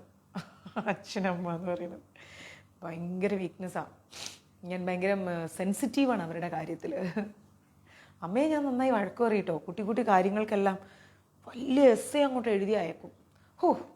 ഞാൻ പറയും, അമ്മ മിണ്ടായിരിക്കും, ഇവിടെ 100 കൂട്ടം പണീൻ്റെ ഇടയിൽ അമ്മയുടെ കുറേ എസ്സേ, അമ്മയ്ക്ക് എന്താ അമ്മ മിണ്ടായിരിക്കും, അമ്മേ കുറച്ച് നേരം അമ്മ എനിക്ക് സൂര്യന്നൊക്കെ പറയും. ഒരു അരമണിക്കൂറൊക്കെ അടങ്ങി ഒതുങ്ങിയിരിക്കും. അരമണിക്കൂർ കൃത്യം കഴിഞ്ഞാൽ അമ്മ അങ്ങനെ പറഞ്ഞത് അതുകൊണ്ടല്ല, അമ്മുവിൻ്റെ ഓട്ടം അറിയാം, അമ്മുവിൻ്റെ ടെൻഷൻ അറിയാം, എന്നാലും അമ്മ അങ്ങനെ ആയിപ്പോയി. എനിക്ക് ചിരിയും വരും, കരച്ചിലിയും വരും. അങ്ങനെയാണ്, എന്ത് ചെയ്യാൻ പറ്റും. പിന്നെ അച്ഛൻ്റെ വക ഒരു മെസ്സേജ് ഉണ്ട്. അമ്മ എന്നോട് അങ്ങനെ പറഞ്ഞപ്പോൾ അമ്മയ്ക്ക് അത് സങ്കടമായി. അമ്മ അവിടെ ഇരിക്കുന്നുണ്ട്, നോക്കുന്നുണ്ട്, ഞാൻ വിളിക്കുമ്പോൾ നോക്കുന്നുണ്ട്, മെസ്സേജ് അയക്കുമ്പോൾ നോക്കുന്നുണ്ട്. എന്നോട് ഇങ്ങനെ ചോദിച്ചു, മോൾ എവിടെയാണ്, മോൾ എന്ത് ചെയ്യുന്നു, അങ്ങനെ പോകുക. ആ കഥകൾ വല്ലാത്തൊരു കഥയാണ്. മഹാഭാരതം മതിയാവില്ല. അപ്പം എനിവേ അതൊക്കെ പോട്ടെ. കൃഷ്ണൻ നമ്മുടെ എല്ലാ ബന്ധങ്ങളും മോഷ്ടിച്ചെടുക്കുന്നു, നമ്മുടെ ഹൃദയം മോഷ്ടിച്ചെടുക്കുന്നു എന്നൊക്കെ നമ്മൾ പറഞ്ഞല്ലേ. ഗോപികമാരുടെ വെണ്ണ പോലെയുള്ള ഹൃദയവും അദ്ദേഹം തന്നെയാണ് മോഷ്ടിച്ചെടുക്കുന്നത്. ഗോപികമാരുടെ ഹൃദയം എന്ന് പറഞ്ഞാൽ നമ്മളുടെയൊക്കെ കുറച്ചും കൂടെ കട്ടി ഹൃദയമാണ്. പക്ഷേ ഗോപികമാരുടെ ഹൃദയം എന്ന് പറഞ്ഞു കഴിഞ്ഞാൽ ഭയങ്കര വെണ്ണ പോലത്തെ ഹൃദയമാണ്. കൃഷ്ണ എന്ന് തീർത്തും പറയണ്ട, അപ്പോഴേക്കും അതിലങ്ങ് പോവും. അതാണ് ഗോപികമാരുടെ ഹൃദയം. ആ ഹൃദയം പോലും ഈ കള്ളക്കണ്ണൻ അങ്ങ് മോഷ്ടിച്ചെടുക്കുകയാണ്. പക്ഷേ ശ്രീമതി രാധാറാണി ആരുടെ ഹൃദയം മോഷ്ടിക്കുന്നു? കൃഷ്ണന്റെ ഹൃദയം മോഷ്ടിക്കുന്നു. കാരണം അത്രയും സൗന്ദര്യമുണ്ട്, അത്രയും പൂർണ്ണതയുണ്ട്, ഭക്തിയുണ്ട്, ലാളിത്യമുണ്ട്, കാരുണ്യമുണ്ട് രാധാറാണിയിൽ. രാധാറാണിക്ക് അപ്പുറം ഒന്നുമില്ല. കൃഷ്ണൻ എല്ലാവരുടെ ഹൃദയം മോഷ്ടിക്കുന്നു, ഗോപികമാരുടെ ഹൃദയം മോഷ്ടിക്കുന്നു. ശ്രീമതി രാധാറാണി കൃഷ്ണന്റെ ഹൃദയം മോഷ്ടിക്കുന്നു. അപ്പം നമ്മൾ ആരെ പിന്നാലെ പോകണം? രാധാറാണിയുടെ പിന്നാലെ പോകണം. വിട്ടുകൊടുക്കരുത്, നമ്മൾ രാധാറാണിയുടെ പിന്നാലെ തന്നെ പോകണം. അതുകൊണ്ടാണ് രാധാറാണി ഹരേ ആണെന്ന് പറയുന്നത്. ഹരേ എന്ന് നമ്മൾ രാധാറാണിയെ നിർവചനം കൊടുക്കാൻ കാരണം കൃഷ്ണന്റെ ഹൃദയമാണ് രാധാറാണി മോഷ്ടിക്കുന്നത്. മനസ്സിലായില്ലേ? ബർസാന എന്ന് പറയുന്നത് രാധാറാണിയുടെ വാസസ്ഥലമാണെന്ന് നമുക്കറിയാം. അപ്പോൾ വൃഷഭാനുവിൻ്റെയും കീർത്തിതയുടെയും കൂടെ ബാല്യകാല വിനോദങ്ങൾ നടത്തിയ സ്ഥലമാണ് രാധാറാണി. ബാല്യകാല വിനോദങ്ങൾ നടത്തിയ സ്ഥലമാണ് ഏതെന്ന് പറയുന്നത്? ബർസാന എന്ന് പറയുന്നത്. ബർസാനയെ നയിച്ചത് തന്നെ രാധാറാണിയുടെ അച്ഛൻ വൃഷഭാനു ആയിരുന്നു. രാധാറാണിയുടെ ആ ഒരു ബർസാന എന്ന് പറയുന്ന സാരില്ല മിനി മാതാജി ചേർത്ത് പിടിക്കുന്നു പോരെ, വിഷമിക്കാതെ ഇരിക്കും. എൻ്റെ അച്ഛനെ അമ്മയും സ്നേഹിച്ചോളൂ, ഒരു നിമിഷം സ്വൈര്യം തരില്ല. അല്ലേ ദിവ്യ? അയ്യോ, ഇപ്പൊ ദിവ്യക്കും അങ്ങനെയാണ്. ഞാൻ ഫോൺ കണ്ടില്ലേ ദിവ്യയെ വിളിക്കും, ദിവ്യക്ക് മെസ്സേജ് വരും, എസ് അങ്ങോട്ട് വരും എൻ്റെ അമ്മയുടെ വക.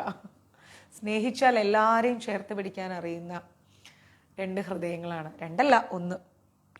അച്ഛനും അമ്മയും 2 അല്ല 1, ഒരേ ഹൃദയം. സ്നേഹിച്ചു കഴിഞ്ഞാൽ എനിക്ക് അറിഞ്ഞൂടാ അവരെന്താന്ന്. അതാണ് എൻ്റെ അച്ഛനും അമ്മയും. അവരെ സ്നേഹിച്ചു. അച്ഛൻ രാമായണം എഴുതും, അമ്മ മഹാഭാരതം എഴുതും. മോളെ മോളെ മോളെ മോളെ അമ്മു അമ്മു അമ്മു അമ്മു അമ്മു അമ്മു അയ്യോ. ഹരേ കൃഷ്ണ. അപ്പോൾ ബർസാനയെ നയിച്ചത് രാധാറാണിയുടെ അച്ഛനായ വൃഷഭാനു ആണ്.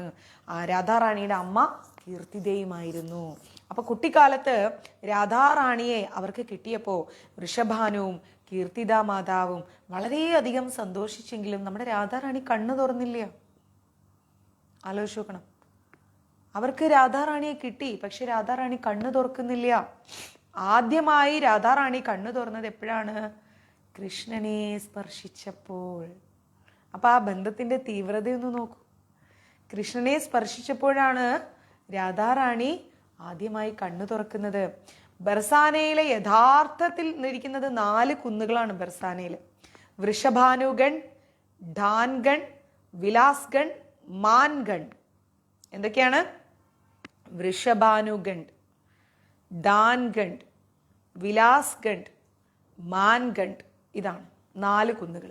അയ്യോ, ഞാനിതൊക്കെ പറഞ്ഞപ്പോൾ വേറെ ചില കാര്യം പറയാൻ വിട്ടുപോയി, ക്ഷമിക്കണം കേട്ടോ. എൻ്റെ അമ്മയെപ്പോലെ എനിക്ക് ഇതിൽ കുറച്ച് അമ്മമാരുണ്ട്. ഇത് കേട്ടാൽ ഇനിയിപ്പോൾ എൻ്റെ അമ്മ വീർപ്പിക്കാൻ തുടങ്ങും. ഇന്ന് രാത്രി ഇന്നിപ്പോൾ എനിക്ക് പൊങ്കാല വരും, അത് വേറെ കാര്യം ഇരിക്കട്ടെ, എന്നാലും സാരല്ലേ, അമ്മയുടെ പൊങ്കാലല്ലേ, കേൾക്കുമ്പോൾ ഒരു സുഖമുണ്ട്. 4 ചീത്ത അമ്മയുടെ അച്ഛൻ്റെയും വായെന്ന് കേട്ടാൽ മാത്രമേ ഞാൻ നന്നാവൂ, അത് ഉറപ്പാണ്.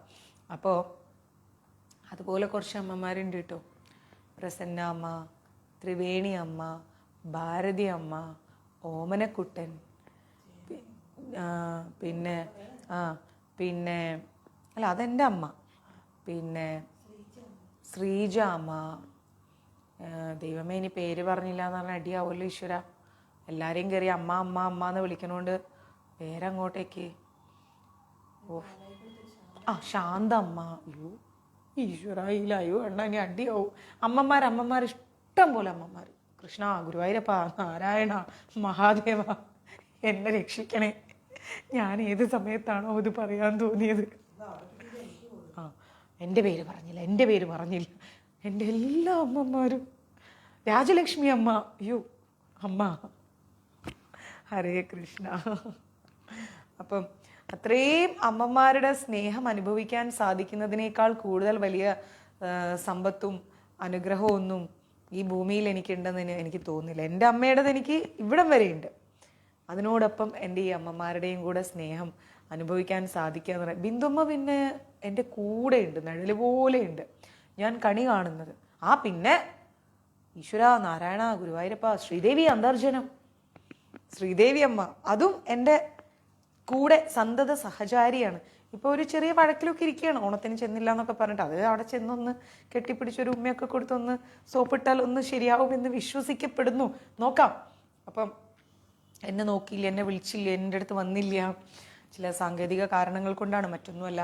എത്ര എളുപ്പം പോകണം. അപ്പം ഇങ്ങനെ കുറേ അമ്മമാരുടെ ആ ഒരു സ്നേഹം, കരുതൽ, ഒന്നും വേണ്ട. മോളെ എവിടെയാ, എന്ത് ചെയ്യുന്നു, എന്താ ചെയ്യണത്, എവിടെയാണ്, ഇത്രയും മതി നമുക്ക്, അല്ലേ?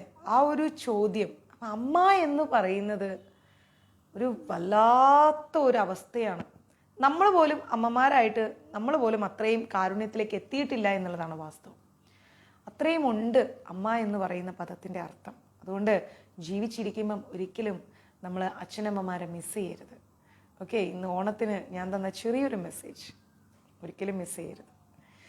പിന്നെന്ന് പറയുമ്പോൾ നമ്മൾ പഠിച്ചു 4 കുന്നുകളുണ്ട് അവിടെ, അല്ലേ? വൃഷഭാനുഗഡ്, ഡാൻഗഡ്, വിലാസ്ഗഡ്, മാൻഗഡ്. ഇതാണ് യഥാർത്ഥത്തിൽ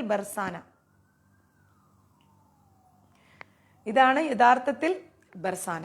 രാധാറാണി മന്ദിരത്തിൽ, ആ ഒരു മന്ദിരത്തിൽ നിന്നുള്ള ബർസാനയുടെ കാഴ്ച എന്ന് പറഞ്ഞു കഴിഞ്ഞാൽ അതിമനോഹരമായ കാഴ്ചയാണ്, ഭയങ്കര കാഴ്ചയാണ്. രാധാറാണിയുടെ ആ ഒരു മന്ദിരത്തിൽ നിന്ന് ബർസാന കാണുമ്പോൾ ഇവിടെയുള്ള ദർശനം എന്ന് പറഞ്ഞു കഴിഞ്ഞാൽ ഒരു വ്യത്യസ്തമായൊരു ആത്മീയ അനുഭൂതിയാണ്. എപ്പോഴും നമ്മൾ മഞ്ജരീസിൻ്റെ ഗ്രൂപ്പിൽ ഇടാറുണ്ട് രാധാറാണിയുടെ ബർസാനയിലെ മംഗളാരതിയും കാര്യങ്ങളൊക്കെ. മിക്കപ്പോഴും ഞാൻ വീഡിയോസ് പോസ്റ്റ് ചെയ്യാറുണ്ട്, അതൊക്കെ കാണാൻ ശ്രമിക്കുക. അമ്മയുടെ കാരുണ്യം ഉറപ്പായിട്ടും ലഭിക്കും. അതുപോലെ തന്നെ പ്രാർത്ഥനയിലൂടെയും സ്മരണയിലൂടെയൊക്കെ രാധാദേവിയുടെ സാന്നിധ്യം നമുക്ക് അനുഭവിച്ചറിയാൻ സാധിക്കും. ഇവിടുത്തെ ഹോളി ആഘോഷം എന്ന് പറഞ്ഞാൽ അതിലേറെ മനോഹരമാണ്. എല്ലാവരും എല്ലാം മറന്ന് രാധേ രാധേ രാധേ രാധേ രാധേ രാധേ എന്നിങ്ങനെ പറഞ്ഞുകൊണ്ടുള്ള ആ ഒരു ഹോളി ആഘോഷം അത് അതിലേറെ ആനന്ദദായകമാണ്. രാധാറാണിയും ഗോപികമാരും കൃഷ്ണനും ഒക്കെ രാസ നൃത്തോത്സവം നടത്തിയിരുന്ന ഖരാസ് എന്ന് പറയുന്ന ഒരു മന്ദിർ അവിടെയുണ്ട്. എന്താണ്?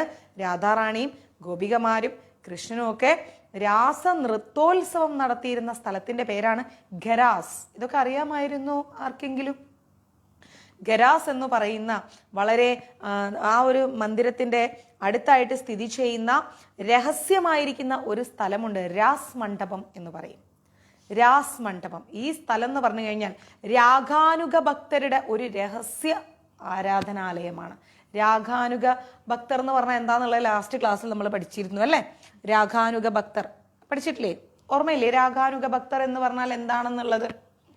അപ്പോൾ ആ സ്ഥലം എന്ന് പറഞ്ഞു കഴിഞ്ഞാൽ രാസ് മണ്ഡപത്തിന്റെ അടുത്തായിട്ട്, രാസ് മണ്ഡപം എന്ന് പറയുന്നത് രാഗാനുഗ ഭക്തർ, അതായത് നമ്മൾ റൂൾസ് ആൻഡ് റെഗുലേഷൻസിലൂടെ പോയി ഭഗവാനോട് തോന്നുന്ന ഒരു പ്രണയമുണ്ട്. ആ പ്രണയത്തോടെയുള്ള ബന്ധം, അതാണ് രാഗാനുഗ ഭക്തർ. അവര് വ്രജമണ്ഡലത്തിൽ ഇരിക്കുന്നവർ അങ്ങനെയാണ്. അവരിൽ ഒരാളായിട്ടാണ് ഭഗവാനെ കാണുന്നത്. മനസ്സിലായില്ലേ? ആർക്കും ഓർമ്മയില്ലാത്ത അങ്ങനെയുള്ള ഒരു പ്രേമഭക്തി, ആ ഭക്തിയാണ് നമ്മൾ എന്തെന്ന് പറയുന്നത്, രാഗാനുക ഭക്തി എന്ന് പറയുന്നത്. അപ്പം ആ ഭക്തരുടെ അങ്ങനെയുള്ള പ്രേമഭക്തിയോടുകൂടി എല്ലാവരും അവിടെയുള്ള പ്രേമഭക്തിയോടുകൂടി എത്തുന്ന ഭക്തരുടെ ഒരു സ്ഥലമാണ് എന്തെന്ന് പറയുന്നത്, ഈ പറയുന്ന രാസ് മണ്ഡപം എന്ന് പറയുന്നത്. പലർക്കും അറിയില്ല അല്ലെ ഇങ്ങനെയുള്ള കാര്യങ്ങളൊന്നും. അതും ഒരു രഹസ്യ ആരാധനാലയം എന്നാണ് പറയുന്നത്. എല്ലാ ദിവസവും വൈകിട്ട് 5 മുതൽ 7 മണി വരെ ശ്രീ രാധാറാണിയെയും കൃഷ്ണനെയും സ്തുതിച്ചുകൊണ്ട് പ്രാദേശിക നാടോടി ഗാനങ്ങളും സങ്കീർത്തമായി ആലപിക്കുകയും ആ സമയത്ത് നിരവധി ചെറിയ പെൺകുട്ടികൾ അവിടെ എന്താ പറയുക രാസനൃത്തവും അവതരിപ്പിക്കുന്നുണ്ട്. നമുക്കും പോയി നോക്കണം, വൃന്ദാവനത്തിൽ പോയി നോക്കണം, നമുക്കും പോയിട്ട് അവിടെ ആനന്ദ രാസനൃത്തമാടണം. അപ്പോൾ ഇതൊരു സാധാരണ നൃത്തമല്ല, ദിവ്യ ദമ്പതികളുടെ സന്തോഷത്തിന് വേണ്ടിയുള്ള നൃത്തമാണത്.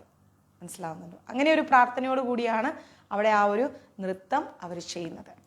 മങ്കാർ കുന്നിന്റെ മുകളിലാണ് മാൻ മന്ദിർ സ്ഥിതി ചെയ്യുന്നത്. കൃഷ്ണൻ കാണാൻ വരാത്തതിനെ തുടർന്ന് ദേവിയെ കൃഷ്ണൻ കാണാൻ വരാതിരുന്നപ്പോൾ ആളെന്തോ കാര്യത്തിൽ ബിസി ആയിപ്പോയി, പാവം.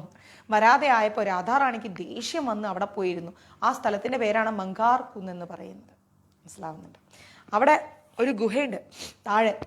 അത് ദേഷ്യപ്പെട്ട് കരഞ്ഞു രാധാറാണി എന്ത് ചെയ്ത് ഒളിച്ചിരുന്ന സ്ഥലമാണ് ആ ഗുഹ. മനസ്സിലായോ? രാസലീലയല്ല. അപ്പോൾ മങ്കാർ കുന്നിന്റെ മുകളില് മാൻ മന്ദിർ അവിടെ സ്ഥിതി ചെയ്യുന്നുണ്ട്. അവിടെയാണ് രാധാറാണി കൃഷ്ണൻ വരാൻ ലേറ്റായപ്പം ദേഷ്യപ്പെട്ടു പോയി കരഞ്ഞിരുന്ന സ്ഥലം. ആ സ്ഥലത്ത് നമുക്ക് പോകണം. ആ സ്ഥലത്തിന്റെ താഴെയായിട്ടൊരു ഗുഹയുണ്ട്. ആ ഗുഹയിലാണ് രാധാറാണി പോയി ഒളിച്ചിരുന്നത്. ഇനി രമേശ് ബാബ മാൻ മന്ദിരത്തിൽ താമസിക്കുന്നുണ്ട്. അദ്ദേഹം പറഞ്ഞിരുന്ന വഴിയിലൂടെയാണ് ബർസാനയിൽ, അദ്ദേഹമാണ് ബർസാനയെ ഇത്രത്തോളം എന്താ പറയുന്നത് വിപുലീകരിച്ചു കൊണ്ടുവന്നത്. രമേശ് ബാബ മാൻ ആ മന്ദിരത്തിലാണ് താമസിക്കുന്നത്. മനസ്സിലായില്ല? അദ്ദേഹമാണ് ഈ ബർസാന ഇത്രയും ഡെവലപ്പ് ചെയ്തെടുത്തിരിക്കുന്നത്. രാസ് മന്ദിറിലേക്കുള്ള ആ വഴിയിൽ ചിക്സൗലി ഗ്രാമത്തിൽ, എന്താണ് ചിക്സൗലി എന്ന് പറയുന്ന ഒരു ഗ്രാമമുണ്ട്. ആ ഗ്രാമത്തിൽ സ്ഥിതി ചെയ്യുന്ന ചിത്രസഖി മന്ദിർ, അതായത് അഷ്ടഗോപികമാരിൽ തത്വഗോപികമാരിൽ അഷ്ടസഖിമാരിൽ ഒരാളായിരിക്കുന്ന ചിത്രസഖിയുടെ വീടാണത്. 8 ഗോപികമാര് പ്രധാനപ്പെട്ടതുണ്ട്. അതിൽ ഒരു ചിത്രസഖി എന്ന് പറയുന്ന ഗോപികയുടെ സ്ഥലത്തിന്റെ പേരാണ് ചിക്സൗലി ഗ്രാമം. ആ ഗ്രാമത്തിൽ നമ്മുടെ ചിത്രസഖി മന്ദിർ എന്ന് പറയുന്ന ഒരു മന്ദിരം തന്നെയുണ്ട്. മന്ദിർ എന്ന് പറഞ്ഞാൽ ക്ഷേത്രം, വീട്. അവിടെയാണ് നമ്മുടെ അഷ്ടഗോപികമാരിൽ ഒരാളായിരിക്കുന്ന സഖിമാരിൽ ഒരാളായിരിക്കുന്ന ചിത്രസഖിയുടെ വീട്. ഓക്കെ. ജയ്പൂർ മന്ദിർ എന്നറിയപ്പെടുന്ന കുശാൽ ബിഹാരി മന്ദിർ രാജസ്ഥാനിലുള്ള ഒരു രാജാവാണ് നിർമ്മിച്ചത്. എന്നാൽ കൂടി രാധാറാണി മന്ദിരത്തിൽ നിന്ന് ദേവതകളെ മാറ്റുന്നതിന് മുൻപ് ശ്രീ രാധാറാണി രാജാവിന്റെ സ്വപ്നത്തിൽ വരികയും താൻ രാധാറാണി എന്ന് പറയുന്ന ഞാൻ ആ മന്ദിരത്തിൽ തന്നെയാണ് താമസിക്കാൻ ആഗ്രഹിക്കുന്നതെന്ന് രാജാവിനോട് പറഞ്ഞു. ബർസാനയിൽ ആ രാധാറാണിയുടെ കൊട്ടാരത്തിൽ നിന്ന് ദേവതകളൊക്കെ മാറ്റുന്ന സമയത്ത് രാജാവ് എന്ത് ചെയ്തു? രാജാവ് കിടന്നുറങ്ങുമ്പോൾ രാധാറാണി വന്നിട്ട് എനിക്ക് അവിടെ താമസിക്കാനാണ് ഇഷ്ടമെന്ന് പറഞ്ഞു. തുടർന്ന് അവിടെ രാധാകൃഷ്ണന്റെ പുതിയൊരു പ്രതിഷ്ഠ സ്ഥാപിക്കുകയും ആരാധന നടത്തുകയും ചെയ്തു. അപ്പോൾ രാധാറാണി താമസിക്കുന്നത് ഇന്നും എവിടെയാണ്? ബർസാനയിലാണ്. അതിൽ ഇപ്പോൾ അത് പറഞ്ഞപ്പോഴാണ് ഞാൻ ഏറ്റവും കൂടുതൽ ഇത് പറയുമ്പോൾ ഞാൻ വളരെയധികം ആനന്ദത്തോടു കൂടി ഞാൻ ഓർക്കുന്നൊരു കാര്യം, ശ്രീമതി രാധാറാണിയുടെ കൈകൾ കൊണ്ട് പാകം ചെയ്തൊരു അടുക്കളയുണ്ട് അവിടെ. ആ അടുക്കളയിൽ വെച്ചിട്ട് ഞാൻ ഫോട്ടോ കാണിച്ചില്ലേ, എനിക്ക് രാധാറാണിയുടെ പ്രസാദം കഴിക്കാൻ ആ അടുക്കളയിൽ തറയിൽ ഇരുന്നിട്ട് രാധാറാണിയുടെ അന്നത്തെ നേദ്യം അവിടുത്തെ മഹാരാജിൻ്റെ അടുത്ത് നിന്ന് വാങ്ങി കഴിക്കാനുള്ള അനുഗ്രഹം എനിക്ക് കിട്ടിയിട്ടുണ്ട്. ഹരേ കൃഷ്ണ. ഒരുപാട് ഞാൻ കടപ്പെട്ടിരിക്കുന്നു. ആ ഫോട്ടോ ഞാൻ ഇന്നും സൂക്ഷിച്ചിട്ടുമുണ്ട്. ഞാൻ എപ്പോൾ ബർസാനയിൽ പോയാലും അവിടെ ഫുൾ രാധാറാണിയുടെ മന്ദിരം അടിച്ചുവാരി വൃത്തിയാക്കി രാധാറാണിക്ക് എന്നെക്കൊണ്ടാവുന്ന സേവനം ചെയ്ത് മന്ദിർ ലാസ്റ്റ് ക്ലോസ് ചെയ്യുമ്പോഴാണ് ഞാൻ അവരോടൊപ്പം ഇറങ്ങാറ്. മിക്കപ്പോഴും അവിടുത്തെ മഹാരാജിൻ്റെ കൂടെ ഇറങ്ങാറ്. മഹാരാജ് അദ്ദേഹത്തിൻ്റെ തൃപ്പാദങ്ങളിൽ ഞാൻ എന്നും നമസ്കരിക്കുന്നു. എനിക്ക് അങ്ങനെ ഒരു അവസരം തന്നതിന്. ഇത്രത്തോളം കാരുണ്യം ഭഗവാനും ശ്രീമതി രാധാറാണിയും നമ്മളോട് കാണിക്കുന്നത് തന്നെ മുജ്ജന്മ പുണ്യം എന്നുള്ളതിലുപരി, ഒരിക്കലും മുജ്ജന്മത്തിൽ പുണ്യം ഉണ്ടെങ്കിൽ നമ്മളിങ്ങനെ വീണ്ടും ജന്മം എടുക്കില്ല. നമ്മുടെ ഗുരുപരമ്പരയുടെ കാരുണ്യം അത്രേ ഞാൻ പറയും. ഇനിയും പോയാൽ രാധാറാണിയുടെ മന്ദിരം സേവനം ചെയ്യണം. അതുപോലെ അതേ അടുക്കളയിൽ ഇരുന്നു കൊണ്ട് പ്രസാദം കഴിക്കണം. അവിടെ ഇരുന്ന് കഴിക്കുമ്പോൾ ഒരു വല്ലാത്ത ആനന്ദമാണ്. രാധാറാണി കുക്ക് ചെയ്ത ആ കിച്ചണിലിരുന്ന് അന്നം കഴിച്ചപ്പോൾ അന്ന് ഇരുന്ന ആ ഒരു അവസരം കിട്ടിയപ്പം എനിക്ക് അത്രത്തോളം അറിയാത്തൊരു സമയത്തായിരുന്നു. എനിക്കതിൻ്റെ വലിപ്പം അറിയില്ലായിരുന്നു. പക്ഷെ ഇന്ന് ആലോചിക്കുമ്പം വളരെ ആനന്ദദായകമാണ്. അവരിങ്ങനെ മെസ്സേജ് ഇടും, എന്നാ മാതാജി വരുന്നത്? ഞാൻ പറയും വൈകാതെ വരും എന്ന് പറയും. അപ്പോൾ വൈകാതെ നമ്മൾ പോകും അല്ലേ? ഹരേ കൃഷ്ണ. രാധാറാണി വിളിക്കാതെ ആ വീട്ടിലേക്ക് നമുക്ക് പോകാൻ പറ്റില്ലല്ലോ. അപ്പോൾ വീണ്ടും അവിടെ പുനഃസ്ഥാപിച്ചു എന്നുള്ളതാണ് വാസ്തവം. രാസ് മന്ദിറിൽ നിന്ന് കുശാൽ ബിഹാരിയിലെ മന്ദിരത്തിലേക്കുള്ള വഴിയിൽ വിലാസ്ഗഡ് കുന്നിൻ്റെ മുകളിലാണ് മോർ കുടീർ സ്ഥിതി ചെയ്യുന്നത്. എന്താണ്? രാസ് മന്ദിരത്തിൽ നിന്ന് കുശാൽ ബിഹാർ മന്ദിരത്തിലേക്കുള്ള വഴിയിൽ വിലാസ്ഗഡ് എന്ന് പറയുന്ന ഒരു കുന്നുണ്ട്. ആ കുന്നിലാണ് മോർ കുടീർ എന്ന് പറയുന്ന അവിടെ സ്ഥിതി ചെയ്യുന്നത്. അതെന്താന്ന് വെച്ച് കഴിഞ്ഞാൽ കൃഷ്ണനും രാധാറാണിയും മയിലിൻ്റെ രൂപത്തിൽ നൃത്തം ചെയ്യുന്ന സ്ഥലമാണിത്. ശ്രീമതി രാധാറാണിയും കൃഷ്ണനും മയിലിൻ്റെ രൂപത്തിൽ നൃത്തം ചെയ്യുന്ന സ്ഥലത്തിൻ്റെ പേരാണ് എന്തെന്ന് പറയുന്നത്? മോർ കുടീർ എന്ന് പറയുന്നത്. ഓക്കെ. സൂർദാസ് എന്ന് പറയുന്ന അന്ധനായിരിക്കുന്ന സന്യാസി തൻ്റെ സ്വപ്ന ദർശനത്തിന് ശേഷം മയിലുകളായി നൃത്തം ചെയ്യുന്ന കൃഷ്ണനെയും രാധയെയും വരച്ചിട്ടുണ്ട്. അദ്ദേഹത്തിന് സ്വപ്നത്തിൽ സൂർദാസിന് കാണിച്ചു കൊടുത്തിട്ടുണ്ട് ശ്രീമതി രാധാറാണിയും കൃഷ്ണനും മയിലിൻ്റെ രൂപത്തിൽ നൃത്തം ചെയ്യുന്നത്, മോർ കുടീറിൽ നൃത്തം ചെയ്യുന്നത്. അതിനോടനുബന്ധിച്ച് അദ്ദേഹം അവരെ വരച്ചിട്ടുമുണ്ട്. പ്രേം സരോവർ ബർസാനയിൽ നിന്ന് ഒരു 800 മീറ്റർ ദൂരത്തിലാണ് എന്ത് സ്ഥിതി ചെയ്യുന്നത്? പ്രേം സരോവർ സ്ഥിതി ചെയ്യുന്നത്. ശ്രീമതി രാധാറാണിയുടെയും കൃഷ്ണൻ്റെയും കണ്ണുനീർ തുള്ളിയായി ആ തടാകം നിലവിൽ വന്നു എന്നാണ് പറയുന്നത്. അവരുടെ കണ്ണുനീരാണ് ആ തടാകം. മനസ്സിലായില്ലേ? ഒന്ന് ആലോചിച്ച് നോക്കിക്ക് എത്ര മനോഹരമാണെന്ന്. പ്രേം സരോവർ എന്നാണ് പറയുന്നത്. നമുക്ക് പോകണം, നമുക്കിവിടെയൊക്കെ പോകണം. അവരൊരുമിച്ചായിരുന്നു. എന്നിട്ടും പരസ്പരമായിരിക്കുന്ന തീവ്രമായിരിക്കുന്ന ഒരു വേർപിരിയൽ നമുക്ക് കാണിച്ചു തന്നിട്ടുണ്ട് അവരല്ലേ. ആ വേർപിരിയലിൽ പോലും ആ ഒരു പ്രണയബന്ധം ഇന്നും നഷ്ടപ്പെട്ടിട്ടില്ല. കൃഷ്ണനെ ഓർക്കുമ്പോൾ രാധയാണ് ഓർമ്മ വരുന്നത്, രാധയെ ഓർക്കുമ്പോൾ കൃഷ്ണനെയാണ് ഓർമ്മ വരുന്നത്. അവരുടെ ആനന്ദദായകമായിരിക്കുന്ന ആ പ്രേമമായിരിക്കുന്ന ആ ഒരു ആനന്ദ പ്രേമം, ആ ഒരു വശ്യത, ആ കണ്ണുനീർ തുള്ളിയിലൂടെയാണ് പ്രേം സരോവർ നിലവിൽ വന്നത്. അപ്പോൾ അവരൊരുമിച്ചിരുന്നിട്ടും കൂടെ പരസ്പരം തീവ്രമായിരിക്കുന്ന ആ ഒരു പ്രണയബന്ധം അവർക്കൊരു സമയം ഒന്ന് സെപ്പറേറ്റ് ചെയ്യേണ്ടി വന്നു. അവരുടെ കണ്ണുകളിൽ നിന്ന് ഒഴുകി ഒഴുകി ഒഴുകി ഒഴുകി വീണ ആ കണ്ണുനീർ തുള്ളികൾ അങ്ങനെ ഒഴുകാൻ തുടങ്ങി. കൃഷ്ണൻ്റെയും രാധയുടെയും കണ്ണിൽ നിന്ന് ആ കണ്ണുനീർ തുള്ളികൾ ഇങ്ങനെ ഒഴുകി ഒഴുകി ഒഴുകി ഒഴുകി ഒഴുകി ഒഴുകി തത്തകൾ അവരുടെ നാമങ്ങൾ രാധാകൃഷ്ണ രാധാകൃഷ്ണ രാധാകൃഷ്ണ എന്ന് തത്തകൾ അങ്ങനെ ജപിക്കാൻ തുടങ്ങി. അങ്ങനെ ജപിച്ച് ജപിച്ച് ജപിച്ച് ജപിച്ച് തത്തകളുടെ ആ ഒരു ജപം കേട്ടപ്പോഴാണ് കൃഷ്ണനും രാധയും കണ്ണു തുറന്നത്. അങ്ങനെ കണ്ണു തുറന്നപ്പോൾ വന്നിരുന്ന ആ കണ്ണുനീർ തുള്ളികളിലാണ് പ്രേം സരോവർ രൂപപ്പെട്ടത്. പിലി പൊഖാറയിലാണ് യശോദാമ പുരട്ടിയ മഞ്ഞൾ പൊടി രാധാറാണി കഴുകിക്കളഞ്ഞത്. എവിടെ? പിലി പൊഖാറയിൽ. ആൺകുട്ടിയുടെ അമ്മ പെൺകുട്ടികളുടെ കൈകളിൽ മഞ്ഞൾ പുരട്ടുമ്പോഴെല്ലാം അവർ പെൺകുട്ടിയെ മരുമകളായി സ്വീകരിച്ചു എന്നാണ് അർത്ഥം. അപ്പം നമ്മുടെ കൃഷ്ണൻ്റെ അമ്മ യശോദാമ്മ രാധാറാണിയുടെ കൈകളിൽ മഞ്ഞൾ പുരട്ടിയിട്ടുണ്ടായിരുന്നു. അപ്പോൾ യശോദാമ്മ ശ്രീമതി രാധാറാണിയെ മരുമകളായി സ്വീകരിച്ചിരുന്നു. അപ്പോൾ ആ മഞ്ഞൾ രാധാറാണി കഴുകിക്കളഞ്ഞത് പിലി പൊഖാറയിലാണ്. മനസ്സിലായോ?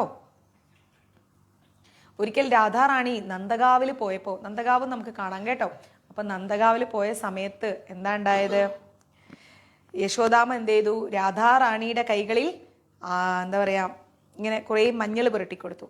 അപ്പോൾ രാധാറാണി വളരെയധികം ഉള്ളുകൊണ്ടങ്ങ് സന്തോഷം കൊണ്ടങ്ങ് തുള്ളിച്ചാടി എന്ന് വേണം പറയാൻ. കാരണം പ്രണയത്തിൻ്റെ അല്ലെങ്കിൽ പൂർണ്ണതയുടെ, എനിക്ക് പറയാൻ വേർഡ്സ് കിട്ടുന്നില്ല അവരുടെ ബന്ധം. അപ്പം ആ കൃഷ്ണൻ്റെ അമ്മ രാധാറാണിയുടെ കൈകളിൽ മഞ്ഞൾ പുരട്ടിക്കഴിഞ്ഞാൽ ഏത് സ്ത്രീയാണ് ആനന്ദ നൃത്തം ചവിട്ടാത്തത്? ബാഹ്യമായി കുറച്ച് ലജ്ജിച്ചു രാധാറാണി, കുറച്ച് നാണമൊക്കെ വന്നു ആ സമയത്ത് രാധാറാണിക്ക്.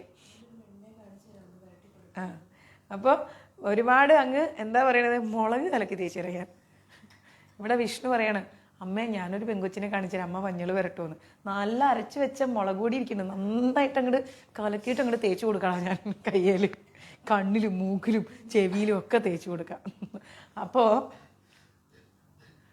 അല്ല ഗർഗഭാഗവതല്ലമ്മ, രാധാറാണിയുടെ ഒരു ചെറിയൊരു കുറച്ച് കാര്യങ്ങൾ.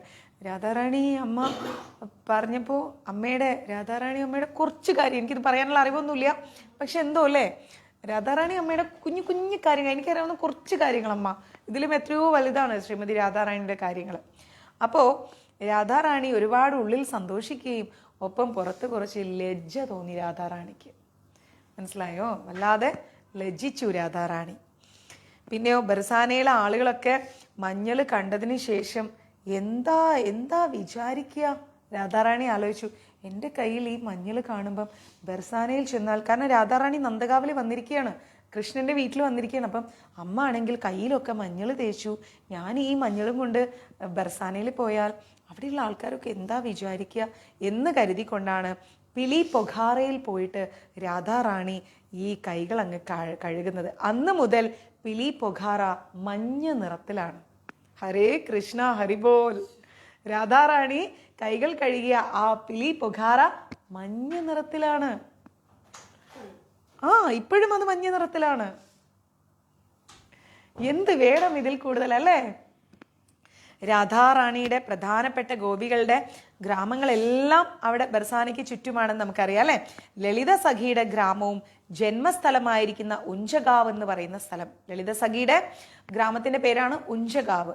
ആ ഉഞ്ചഗാവ് ബർസാനയിൽ നിന്ന് 1 കിലോമീറ്റർ ദൂരത്തിലാണ്. ഉഞ്ചഗാവിൽ നിന്ന് 1 കിലോമീറ്റർ ദൂരത്തിലാണ് സുദേവി സഖിയുടെ ഗ്രാമം. ചിത്രസഖിയുടെ ഗ്രാമമായിരിക്കുന്ന ചിക്സൗലി വിലാസ്ഗഡ് കുന്നെന്ന് പറയുന്നത് എന്താ പറയാ, രാസ് മന്ദിരത്തിലേക്കുള്ള വഴിയുടെ തൊട്ടടുത്താണ്. സാധാരണയായിട്ട് രാസ് മന്ദിരത്തിൽ നിന്ന് ആരംഭിച്ചു കഴിഞ്ഞാൽ, രാസ് മന്ദിരത്തിൽ നിന്ന് തുടങ്ങിയാൽ 5 കിലോമീറ്റർ നടന്ന് ഭക്തർ എന്ത് ചെയ്യും? ബർസാനെ അങ്ങ് വലം വെക്കും, പ്രദക്ഷിണം ചെയ്യും. വിലാസ്ഗഡിനടുത്തുള്ള മോർ കുടീർത്താൻ, പിന്നെ അതുപോലെ ഘഡിനടുത്തുള്ള ജയ്പൂർ മന്ദിർ, രാധാറാണി മന്ദിർ, ചിക്സൗലി ഗാവിലെ ചിത്രാസഖി മന്ദിർ വഴി നടന്ന് രാസ് മന്ദിറിലേക്ക് മടങ്ങുന്ന വഴിയാണ് ബർസാന. ഹരേ കൃഷ്ണ ഹരിബോൽ. ഇതാണ് ബർസാന പരിക്രമം എന്ന് പറയുന്നത്. ഈ പ്രദക്ഷിണം ചെയ്യുന്നത് ഭക്തി ജീവിത യാത്രയുടെ ഭാഗമായിരിക്കുന്ന ഒരു കാര്യമാണ്. നമുക്ക് ഭക്തി ജീവിതം നയിക്കാൻ ഉള്ള ഒരു ഭാഗ്യം കൂടിയാണ് ലഭിക്കുന്നത്. കൂടാതെ ദിവ്യ ദമ്പതികളായിരിക്കുന്ന കൃഷ്ണന്റെയും രാധാറാണിയുടെയും പ്രേമ ഭക്തി നമ്മൾക്കുള്ളിൽ വർദ്ധിപ്പിക്കാൻ കൂടി ബർസാന പരിക്രം അതിനുവേണ്ടി ഒരുക്കുന്നുണ്ട്. അവരുടെ അനുഗ്രഹവും നമുക്ക് ലഭിക്കും.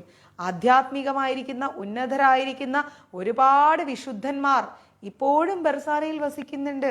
അവരുടെ കരുണയില്ലാതെ അവരെ മനസ്സിലാക്കാൻ ഒരിക്കലും നമുക്ക് സാധിക്കില്ല.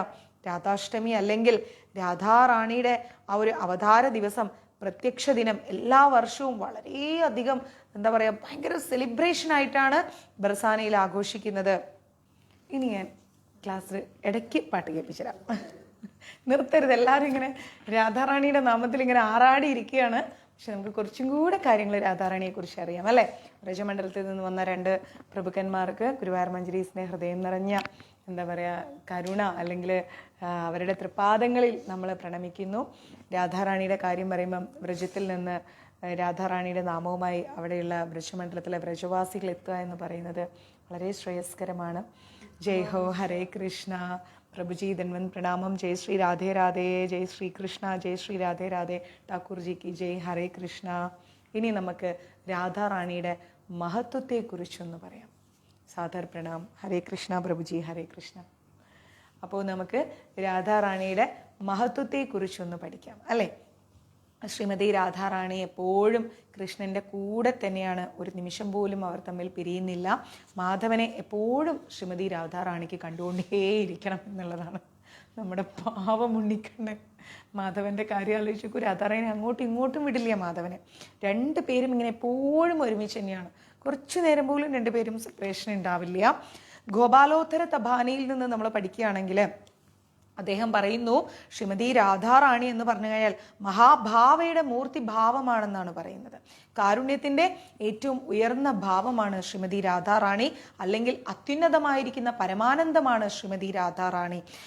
വൃന്ദാവനത്തിലെ ഒരുപാട് ഗോപികമാരുണ്ട്. ആ ഗോപികമാരായിട്ടും അല്ലെങ്കിൽ ഗോപാലന്മാരായിട്ടും അവർക്കൊന്നും തന്നെ രാധാറാണിയുടെ ഗുണങ്ങളുടെ 1% പോലും എത്താൻ കഴിയില്ല. അത്രത്തോളമാണ് രാധാറാണി ഉന്നത സ്ഥിതിയിലാണ് നിൽക്കുന്നത്. അതുകൊണ്ട് രാധാറാണി എപ്പോഴും ഏറ്റവും പ്രശസ്തമായിരിക്കുന്ന ഗന്ധർവയായിട്ടാണ് അറിയപ്പെടുന്നത്. മനസ്സിലായില്ലേ? രാധാറാണി അത്രയും ഉന്നതമായ ഒരു നിലയിലാണ് ശ്രീമതി രാധാറാണി ഉള്ളത്. പത്മപുരാണത്തില് നാരദമുനി ശ്രീമതി രാധാറാണിയെ കുറിച്ച് വർണ്ണിക്കുന്നത് എന്താണ്? ശ്രീമതി രാധിക ഭഗവാൻ കൃഷ്ണന് എത്രത്തോളം പ്രിയപ്പെട്ടവളാണോ, അവളുടെ ആ ഒരു രാധാറാണിയുടെ കുളമായിരിക്കുന്ന രാധാകുണ്ടും അത്രത്തോളം ഭഗവാന് പ്രിയപ്പെട്ടതാണ്. രാധാറാണി കൃഷ്ണന് എത്രത്തോളം പ്രിയപ്പെട്ടതാണോ അത്രത്തോളം ഭഗവാന് രാധാകുണ്ടും പ്രിയപ്പെട്ടതാണെന്നാണ് പറയുന്നത്. എല്ലാ ഗോപികമാരിലും ശ്രീമതി രാധാറാണി ആ 3 കോടി ഗോപികമാരെക്കാൾ കൂടുതലും ശ്രീമതി രാധാറാണിയാണ് ഭഗവാന് ഏറ്റവും ഇമ്പോർട്ടൻറ്റ്. പിന്നെ അദ്ദേഹത്തിൻ്റെ ശ്രീ പ്രാർത്ഥനയിൽ അദ്ദേഹം പറയുന്നു, സ്തവമാല എന്ന് പറയുന്ന പ്രാർത്ഥനയിൽ ശ്രീല രൂപഗോസ്വാമി എന്താ പ്രാർത്ഥിക്കുന്നതെന്നറിയോ? ശ്രീമതി രാധാറാണിയോടുകൂടി എന്താ പ്രാർത്ഥിക്കണേന്നറിയാമോ? ഓ വൃന്ദാവനത്തിലെ രാജ്ഞി, ഹേ രാധാറാണി, നിന്റെ നിറമെന്ന് പറഞ്ഞു കഴിഞ്ഞാൽ വിളഞ്ഞിരിക്കുന്ന സ്വർണ്ണ ഗോതമ്പ് പോലെയുള്ള നിറമാണ്. അപ്പൊ എത്ര നല്ല കളറാന്ന് ആലോചിച്ച് നോക്കൂ. രാധാറാണി വിളഞ്ഞിരിക്കുന്ന സ്വർണം പോലെ തിളങ്ങുന്ന, സ്വർണത്തേക്കാൾ മനോഹരമായി തിളങ്ങുന്ന ഗോതമ്പിന്റെ കളറാണ് ശ്രീമതി രാധാറാണി. ശ്രീമതി രാധാറാണിയുടെ കണ്ണുകൾ എന്ന് പറഞ്ഞാൽ ഭയങ്കര ആകർഷകമായ കണ്ണുകളാണ്. ആ കണ്ണുകളുടെ വശ്യത അത് വളരെ മനോഹരമാണ്. ആ വശ്യതയിലുകൊണ്ട് നമുക്കങ്ങനെ രാധാറാണിയെ നോക്കി നിൽക്കാൻ കഴിയില്ല. 1,00,000 നിറവും തിളക്കവുമുള്ള ഉപഗ്രഹങ്ങൾ മിന്നിത്തിളങ്ങിയാൽ പോലും ആ തിളക്കം പോലും രാധാറാണിയുടെ മുഖകാന്തിക്ക് മുമ്പിൽ തോറ്റുപോകുന്നാണ് പറയുന്നത്. ഒപ്പം ആ ഒരു നിറത്തോടു കൂടി ഒരു നീല സാരി, ആ ഒരു ഗോതമ്പിൻ്റെ സ്വർണത്തിൻ്റെ കളറ് ഇരിക്കുന്ന ദേഹത്തിൽ രാധാറാണി അങ്ങ് നീല സാരി അങ്ങ് എടുത്തണിഞ്ഞാൽ ഒരു പുതുമഴ പെയ്യുന്ന മേഘം സൃഷ്ടിക്കുന്നത് പോലെയാണ്. വല്ലാത്തൊരു ഭംഗിയാണ്. രാധാറാണിയുടെ ആ വിശിഷ്ടമായ രൂപം ഹൃദയത്തിലങ്ങ് നിറഞ്ഞു തുളുമ്പമാണ് ശ്രീമതി രാധാറാണി. ഹേ രാധേ, വൃന്ദാവനത്തിലെ എല്ലാ സുന്ദരിമാരെക്കാളും വളരെ മനോഹരമായിരിക്കുന്നു ശ്രീമതി രാധാറാണി. ആ തളിർത്ത് നിൽക്കുന്ന 1 കോടിക്കണക്കിന് മുല്ലപ്പൂക്കൾ ഇങ്ങനെ തളിർത്ത് നിൽക്കുമ്പോൾ ഉള്ള ഗന്ധമുണ്ടല്ലോ, ആ ഗന്ധമാണ് ശ്രീമതി രാധാറാണി ഇങ്ങനെ മുടിയെല്ലാം അഴിച്ചിട്ട് വിശിഷ്ടമായിരിക്കുന്ന ആഭരണങ്ങൾ അണിഞ്ഞുകൊണ്ട് വശ്യതയുള്ള പുഞ്ചിരിയും വശ്യമായിരിക്കുന്ന കണ്ണുകളും തിളങ്ങുന്ന ആ പുഞ്ചിരിയോടുകൂടി ഗോതമ്പിൻ്റെ നിറമുള്ള ശരീരത്തിൽ നീലക്കളർ സാരി ഉടുത്ത് ശ്രീമതി രാധാറാണി ഇങ്ങ് നടന്നു വരുമ്പോൾ ആ മുല്ലപ്പൂവിൻ്റെ വശ്യതയാണ് നമ്മൾ അനുഭവിക്കുന്നത്. നിങ്ങളുടെ മഹത്തായ രൂപം ശ്രീമതി രാധാറാണി, അവിടുത്തെ മഹത്തായ രൂപം വിലമതിക്കാനാവാത്ത ആഭരണങ്ങൾ കൊണ്ട് അലങ്കരിച്ചിരിക്കുന്നു. ഒപ്പം സുന്ദരിയും ബുദ്ധിശക്തിയുമുള്ള ഗോപികമാരിൽ ഏറ്റവും ഉയർന്ന സ്ഥാനം ആർക്കെന്ന് ചോദിച്ചാൽ സാക്ഷാൽ ശ്രീമതി രാധാറാണിക്ക് തന്നെയാണ്. രാധാറാണി അത്ഭുതകരമായിരിക്കുന്ന മികവുകളാൽ അലങ്കരിച്ചിരിക്കുകയാണ് രാധാറാണിയെ. ഒപ്പം അഷ്ടസഖിമാരെന്നറിയപ്പെടുന്ന അർപ്പിതമായിരിക്കുന്ന അഷ്ടസഖിമാരും 8 ഗോപാലന്മാരും ഇങ്ങനെ ചുറ്റപ്പെട്ട് നിൽക്കുമ്പോൾ രാധാറാണി അവിടത്തെക്കുറിച്ച് വർണ്ണിക്കാൻ അടിയന് കഴിവില്ലാതെയായി തീർന്നിരിക്കുകയാണ്. നല്ല ചുവന്ന റെഡ് കളർ, നല്ല തിളങ്ങുന്ന ചെറിപ്പഴം പോലെ ചുവന്നിരിക്കുന്ന രാധാറാണിയുടെ വശ്യമായിരിക്കുന്ന ചുണ്ടുകൾ അത് കൃഷ്ണന് ജീവൻ നൽകുന്ന സിറപ്പാണെന്നാണ് പറയുന്നത്. രാധാറാണിയുടെ ആ ഒരു ചുണ്ടുകൾ എന്ന് പറഞ്ഞു കഴിഞ്ഞാൽ ചെറിപ്പഴം പോലും തോറ്റുപോകും. അത്രയും മനോഹാരിതയുള്ള ആ ചുണ്ടുകൾ കൃഷ്ണന് മരുന്നാണ്. അതുപോലെ രാധേ, ഞാൻ യമുനയുടെ തീരത്ത് കിടന്ന് ഇങ്ങനെ ഉരുളുകയാണ് രാധാറാണി.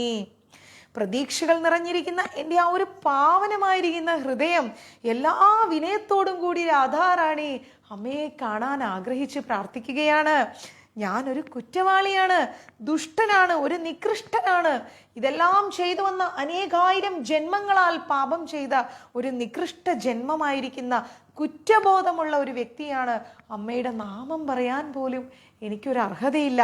എന്നിട്ടും അവിടുത്തെ ആ ഒരു താമര ഇതളുകൾ തോറ്റുപോകുന്ന അത്രയും മനോഹാരിതയുള്ള നിറമുള്ള ആ ഒരു പാദങ്ങൾ, അമ്മേ ആ പാദങ്ങളുടെ സേവ ചെയ്യാൻ അവിടുന്ന് അനുഗ്രഹിക്കണേ എന്നാ പറയുന്നത്. ആ സേവനത്തിൽ ഈ ഉള്ളവളെ ഉൾപ്പെടുത്തണേ. ഞാൻ എൻ്റെ ഹൃദയം കൊണ്ട് അമ്മയോട് അപേക്ഷിക്കുകയാണ്. അമ്മയുടെ ഹൃദയം എന്ന് പറഞ്ഞാൽ എപ്പോഴും ആനന്ദവും അനുകമ്പയും സ്നേഹവും നിറഞ്ഞതാണ് രാധാറാണി. രഘുനാഥ് ദാസ് ഗോസ്വാമി വിലപ് കുസുമം അഞ്ജലിയിൽ പറയുന്നു, ഓം പരമോന്നത വനിത, ഏറ്റവും പരമോന്നതമായിരിക്കുന്ന വനിത, എൻ്റെ ഹൃദയ രാജ്ഞി രാധേ, ഭാഗ്യദേവതയായിരിക്കുന്ന ലക്ഷ്മി ദേവിക്ക് അമ്മയുടെ വിശിഷ്ടമായിരിക്കുന്ന രാധാറാണിയുടെ വിശിഷ്ടമായിരിക്കുന്ന കാൽ വിരലുകളിൽ നിന്നൊഴുകുന്ന സൗന്ദര്യത്തിന്റെ ഒരു തുള്ളി പോലുമില്ല അമ്മേ എന്നാണ് രഘുനാഥ് ദാസ് ഗോസ്വാമി പോലും പറയുന്നത്.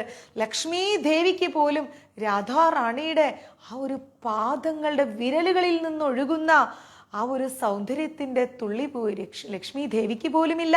അതിനാൽ അമ്മേ, അങ്ങനെ ചെയ്താൽ അമ്മയുടെ അതീന്ദ്രിയമായിരിക്കുന്ന വിനോദങ്ങൾ കാണുവാനുള്ള, ദർശനം കാണുവാനുള്ള അനുഗ്രഹം നൽകണേ ശ്രീമതി രാധാറാണി.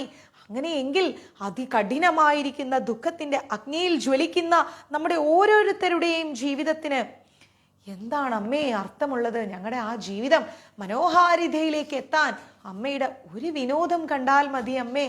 ഈ പാപികളായിരിക്കുന്ന അഗ്നിയിൽ ജ്വലിക്കുന്ന ഞങ്ങളുടെ ഈ ജന്മത്തിൽ നിന്ന് ഒരു മോചനം, അമ്മയുടെ ഒരു വിനോദം ഞങ്ങൾക്ക് കാണിച്ചു തരൂ അമ്മേ. സത്യത്തിൽ ഈ ഇടയായിട്ട് ഒരുപാട് പ്രതീക്ഷയുടെ ഒരു അമൃതക്കടലിൽ നിന്ന് പൊങ്ങിക്കിടക്കുകയാണ് അമ്മേ ഞങ്ങൾ. അമ്മയുടെ ആ ഒരു ബർസാനയിലേക്ക് വരാനുള്ള അനുഗ്രഹം തേടിക്കൊണ്ട് കഷ്ടതകളിലും വേദനകളിലൂടെയും കൂടിയാണ് അമ്മയെ ഞങ്ങൾ കടന്നു പോകുന്നത്. പക്ഷേ അമ്മയുടെ കരുണാസാഗരമായിരിക്കുന്ന ഹൃദയത്തിൽ നിന്ന് അമ്മയുടെ ഒരു ദൃഷ്ടി ഞങ്ങളുടെ മേൽ പതിച്ചാൽ ഞങ്ങൾക്ക് ഈ കഷ്ടങ്ങളിൽ നിന്നും ദുരിതങ്ങളിൽ നിന്നും പുറത്തു വരാൻ സാധിക്കും അമ്മേ. വൃന്ദാവനത്തിലെ ആ ജീവിതവും ഭഗവാൻ കൃഷ്ണനും ഇല്ല എങ്കിൽ ഞങ്ങളുടെ ഓരോരുത്തരുടെയും ജീവിതം അർത്ഥശൂന്യമാണ് അമ്മേ. വെറും അർത്ഥമില്ലാത്ത ജീവിതമാണമ്മേ. വ്രജമണ്ഡലവും വൃന്ദാവനവും അമ്മേ, അമ്മയുടെ ലീലകളും ഇല്ല എങ്കിൽ, അമ്മയുടെ നാമവും ഇല്ല എങ്കിൽ ഞങ്ങൾ ഓരോരുത്തരുടെയും ജീവിതം അർത്ഥശൂന്യമാണ്. ഹേ വ്രജമണ്ഡലത്തിലെ രാജ്ഞി, എൻ്റെ അമ്മ എൻ്റെ യജമാനത്തിയാണ്. ഹേ രാധേ രാധേ, ഞാൻ അമ്മയുടെ ദാസിയാണ്. എന്നിൽ തീവ്രമായിരിക്കുന്ന വേർപാടിന്റെ അഗ്നിജ്വാലകൾ എൻ്റെ ഹൃദയത്തെ ജ്വലിപ്പിച്ചുകൊണ്ടിരിക്കുന്നു, ദഹിപ്പിച്ചുകൊണ്ടിരിക്കുന്നു അമ്മേ. അമ്മയുടെ വ്രജമണ്ഡലത്തിലേക്ക് വരാനും അമ്മയുടെ നാമം പറയുവാനുമുള്ള അനുഗ്രഹം നൽകിയാൽ ഈ അഗ്നി അണയുന്നതാണമ്മേ. കരച്ചിൽ മൂലം, വേദന മൂലം ഞങ്ങൾ തളർന്നുകൊണ്ടിരിക്കുകയാണ് അമ്മേ. മറ്റൊരു മാർഗവും ഞങ്ങൾക്ക് മുൻപിലില്ല. ഗോവർദ്ധനത്തിൽ എവിടെയോ ഇരുന്നു കൊണ്ട് അദ്ദേഹം എഴുതിയ ഈ വാക്കുകൾ ഇന്ന് നമ്മളും നമ്മുടെ ജീവിതത്തിൽ പകർത്തിക്കൊണ്ട്, അല്ലയോ വ്രജമണ്ഡലത്തിന്റെ രാജ്ഞിയായിരിക്കുന്ന ശ്രീമതി രാധാറാണി, അമ്മയുടെ കാരുണ്യം തന്ന് ഞങ്ങളെ ഈ ഒരു നരകത്തിൽ നിന്ന് കയറ്റണമേ ശ്രീമതി രാധാറാണി. അമ്മയുടെ താമര പാദങ്ങളിൽ ഞങ്ങൾക്ക് അഭയം നൽകണേ. ജയ് ശ്രീ രാധേ രാധേ. ഹേ രാധാ കുണ്ടേ, മഹത്തായ ആനന്ദത്തിന്റെ കുളമായിരിക്കുന്ന രാധാ കുണ്ട്, എൻ്റെ യജമാനത്തിയുടെ, നമ്മുടെ എല്ലാം സത്യത്തിൻ്റെയും നീതിയുടെയും ധർമ്മത്തിൻ്റെയും സ്നേഹത്തിൻ്റെയും കരുണയുടെയും നിറകുടമായിരിക്കുന്ന, കൃഷ്ണപ്രേമത്തിൻ്റെ നിറകുടമായിരിക്കുന്ന ശ്രീമതി രാധാറാണി പരമേശ്വരനായിരിക്കുന്ന, പരമാത്മാവായിരിക്കുന്ന കൃഷ്ണനുമായി എപ്പോഴും ദിവ്യമായിരിക്കുന്ന കാമവിനോദങ്ങളിൽ മുഴുകിക്കൊണ്ടിരിക്കുന്നു. അവർ ഈ ഏത് ദിവ്യ ദമ്പതികളെക്കാളും ഉയർന്ന തലത്തിലാണ് ശ്രീമതി രാധാറാണിയും കൃഷ്ണനും. ദയവായി നമ്മളിൽ ശ്രീമതി രാധാറാണിക്ക് കരുണയുണ്ടാകണം. നമ്മുടെ എല്ലാം ഏറ്റവും വലിയ ആരാധനയുടെ വസ്തുവായിരിക്കുന്ന, അല്ലെങ്കിൽ പ്രേമമായിരിക്കുന്ന, ഭക്തിയായിരിക്കുന്ന ശ്രീമതി രാധാറാണിയുടെ ഒരു നിമിഷത്തെ ദർശനം നമ്മൾക്ക് എല്ലാവർക്കും അനുവദിക്കണേ എന്ന് നമ്മൾ ശ്രീമതി രാധാറാണിയോട് അപേക്ഷിക്കുകയാണ്. നമ്മൾ ആരാധിക്കുന്ന ഗോവിന്ദ, നമ്മുടെ എല്ലാം അദ്ദേഹത്തിന്റെ സ്വന്തം മണ്ഡലമായിരിക്കുന്ന ഗോലോകത്തിൽ വസിക്കുന്ന രാധയ്ക്കൊപ്പം സ്വന്തം ആത്മീയ വ്യക്തിത്വമായി സാമ്യമുള്ളതായിരിക്കുന്ന രാധാറാണിയുടെ സ്നേഹത്തിന്റെ മഹത്വം മനസ്സിലാക്കാനുള്ള അനുഗ്രഹം നമുക്ക് നൽകണേ എന്ന് നമ്മൾ കൃഷ്ണനോട് അതികഠിനമായി പ്രാർത്ഥിച്ചു കൊണ്ടിരിക്കുന്നു. ശ്രീമതി രാധാറാണിയുടെ രാധേ രാധേ രാധേ രാധേ രാധേ രാധേ എന്ന നാമത്തിൽ ഉറച്ചു വിശ്വസിച്ചുകൊണ്ട് നമ്മൾ ഇത്രയും പ്രാർത്ഥനകൾ ശ്രീമതി രാധാറാണിയുടെ തൃപ്പാദങ്ങളിൽ ഈ ദിവസം സമർപ്പിക്കുകയാണ്. ഭഗവാന്റെ ആ ഒരു അത്ഭുതകരമായിരിക്കുന്ന ഗുണങ്ങൾ എത്രമാത്രം ദേവി ആ ഒരു ദേവിയുടെ സ്നേഹത്തിലൂടെ, പ്രേമത്തിലൂടെ ദേവി അനുഭവിച്ചു കൊണ്ടിരിക്കുന്നു, ആസ്വദിച്ചു കൊണ്ടിരിക്കുന്നു. ഭഗവാന്റെ സ്നേഹത്തിന്റെ മാധുര്യം ആസ്വദിക്കുമ്പോൾ രാധാറാണി അനുഭവിക്കുന്ന ആ ഒരു സന്തോഷം, അമ്മയുടെ വികാരങ്ങളാൽ സമൃദ്ധമായിരിക്കുന്ന പരമദിവ്യോത്തമ പുരുഷനായിരിക്കുന്ന ഹരി ഭഗവാൻ കൃഷ്ണൻ സമുദ്രത്തിൽ നിന്ന് ചന്ദ്രൻ പ്രത്യക്ഷപ്പെടുന്നത് പോലെ ശ്രീമതി ശചി ദേവിയുടെ ഗർഭപാത്രത്തിൽ നിന്ന് ചൈതന്യ മഹാപ്രഭുവായി പ്രത്യക്ഷപ്പെട്ടിട്ടുണ്ട്. ഹ്ലാദിനീ ശക്തിയുടെ സാരാംശമാണ് ദൈവസ്നേഹം എന്നുള്ള കാര്യം നമ്മൾ മറക്കരുത്. ആ ഭഗവാന്റെ സ്നേഹത്തിന്റെ സാരാംശമായിരിക്കുന്ന ഭാവം, വികാരത്തിന്റെ ആത്യന്തികമായിരിക്കുന്ന ആ ഒരു വികാസം, മഹാഭാവമാണ് ശ്രീമതി രാധാറാണി. ശ്രീ രാധാ ഠാക്കൂർജി മഹാഭാവത്തിന്റെ മൂർത്തിമത് ഭാവമാണ്. അതുപോലെ അവൾ ഏറ്റവും നല്ല കാരുണ്യത്തിൻ്റെയും ഗുണങ്ങളുടെയും കലവറയാണ്.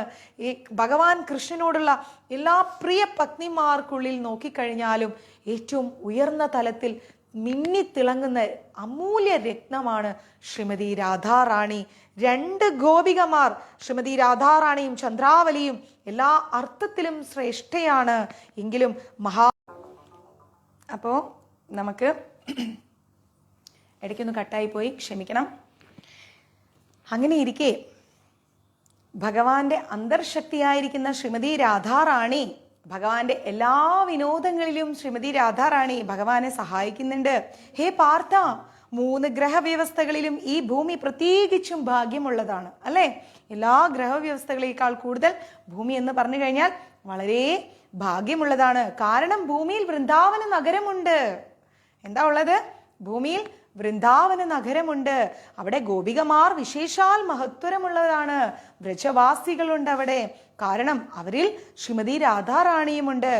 ആദി പുരാണത്തിൽ കൃഷ്ണൻ മുതൽ അർജുനൻ വരെ ശ്രീമതി രാധാറാണിയുടെ വികാരത്തോടുകൂടി ഭഗവാൻ ചൈതന്യ മഹാപ്രഭുവായി പ്രത്യക്ഷപ്പെട്ടപ്പോൾ കൂടെ ആരുണ്ടായി? നിത്യാനന്ദ പ്രഭുവായിട്ടും ശ്രീമതി രാധാറാണി പഞ്ചതത്വങ്ങളിൽ ഒരാളായിട്ട് വന്നിട്ടുണ്ട്. അങ്ങനെ നോക്കുമ്പം ഈ യുഗത്തിൽ ധർമ്മം പ്രസംഗിച്ചുകൊണ്ട് നമ്മുടെ ചൈതന്യ മഹാപ്രഭു അവതരിച്ചപ്പോൾ ഒപ്പം ശ്രീമതി രാധാറാണിയും ഉണ്ടായിരുന്നു. വിശുദ്ധ നാമത്തിന്റെ, ഭഗവാൻ ശ്രീ ഹരിയുടെ നാമത്തിന്റെ ജപവും ദൈവത്തിന്റെ ശുദ്ധമായിരിക്കുന്ന സ്നേഹവുമാണ് ശ്രീമതി രാധാറാണി. രാധാറാണിയുടെ മാനസികാവസ്ഥയിൽ എല്ലാ ആഗ്രഹങ്ങളും ഭഗവാൻ സ്വന്തമായി നിറവേറ്റിയിട്ടുണ്ട്. ഇതാണ് ഭഗവാന്റെ പ്രത്യക്ഷതയുടെ പ്രധാന കാരണം എന്നുള്ളത് നമ്മൾ മനസ്സിലാക്കണം.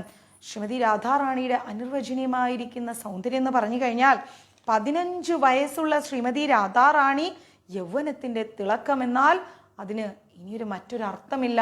അത്രയ്ക്കും പൂർണ്ണതയായിരുന്നു ശ്രീമതി രാധാറാണിയുടെ സൗന്ദര്യം. രാധാറാണി 64 കലകളിലും മികച്ചിരിക്കുന്നതാണ്. ദേവിയുടെ അതീന്ദ്രിയമായിരിക്കുന്ന രൂപം എന്ന് പറഞ്ഞു കഴിഞ്ഞാൽ അമൃതിന്റെ സമുദ്രം പോലെയാണ്. അമൃതം എന്ന് പറഞ്ഞാലേ ഇത്ര, അപ്പൊ അമൃതിന്റെ സമുദ്രം എന്ന് പറഞ്ഞാൽ എത്രയുണ്ടാവും? രാധാറാണിയുടെ ഉജ്ജ്വലമായിരിക്കുന്ന ശരീരകാന്തി എന്നാൽ ഉരുകിയ സ്വർണമോ നിശ്ചലമായിരിക്കുന്ന മിന്നലോ പോലെയാണ് ശ്രീമതി രാധാറാണി. അത്രത്തോളം വെട്ടിത്തിളങ്ങിക്കൊണ്ടിരിക്കുകയാണ് രാധാറാണി. മനോഹരമായിരിക്കുന്ന നീല വസ്ത്രങ്ങളൊക്കെ ധരിച്ച് രാധാറാണി പലതരം മുത്തുകൾ പിടിപ്പിച്ച അലങ്കാരങ്ങളോടുകൂടിയുള്ള ആഭരണങ്ങൾ അണിഞ്ഞ് സുഗന്ധമായിരിക്കുന്ന പൂക്കൾ കൊണ്ടൊക്കെ അലങ്കരിച്ച് ഗന്ധർവിക, അതായത് ശ്രീമതി രാധാറാണി അതിസുന്ദരിയാണ്. വർണ്ണിക്കാൻ വാക്കുകൾ മതിയാവില്ല. നീളമുള്ള നന്നായി മെടഞ്ഞ മുടിയുണ്ട് ശ്രീമതി രാധാറാണിക്ക്. രാധാറാണിയുടെ നെറ്റിയിൽ ചുവന്ന നല്ല കലയുണ്ട്. അതുപോലെ സിന്ദൂരം, ആ ചുരുണ്ട മുടിയുടെ മനോഹരമായിരിക്കുന്ന ആ ഒരു അലങ്കാരം എന്ന് പറഞ്ഞാൽ നമുക്കൊരിക്കലും വർണ്ണിക്കാൻ കഴിയില്ല. നീല വളകളാൽ അലങ്കരിച്ച ശ്രീമതി രാധാറാണിയുടെ കൈകൾ എന്നാൽ കാമദേവന്റെ വടിയെ അവരുടെ സൗന്ദര്യം കൊണ്ട്, ശ്രീമതി രാധാറാണിയുടെ ആ സൗന്ദര്യം കൊണ്ട് കാമദേവന്റെ വടി പോലും തോറ്റുപോകുമെന്നാണ് പറയുന്നത്.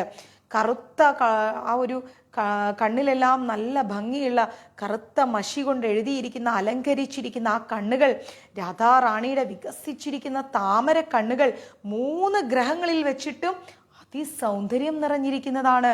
രാധാറാണിയുടെ മൂക്കെന്ന് പറഞ്ഞാൽ എള്ളിൻ്റെ പൂ പോലെ മനോഹരമായിരിക്കുന്നതാണ് രാധാറാണിയുടെ മൂക്ക്. അതിൻ്റെ അറ്റത്ത് മനോഹരമായിരിക്കുന്ന മൂക്കുത്തി കൊണ്ട് അലങ്കരിച്ചിരിക്കുന്നു.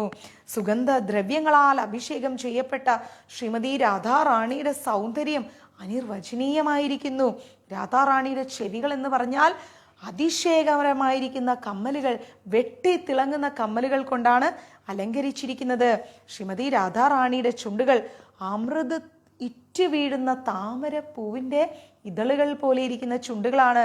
ശ്രീമതി രാധാറാണിയുടെ പല്ലുകൾ എന്ന് പറഞ്ഞാൽ മുത്തും പവിഴവും മരതകവും തോറ്റുപോകുന്ന അത്രയും ഭംഗിയുള്ള നിരയുത്ത പല്ലുകളാണ്. രാധാറാണിയുടെ നാവെന്ന് പറഞ്ഞാൽ അതിത്രമേൽ മനോഹരമായിരിക്കുന്ന നാവാണ്.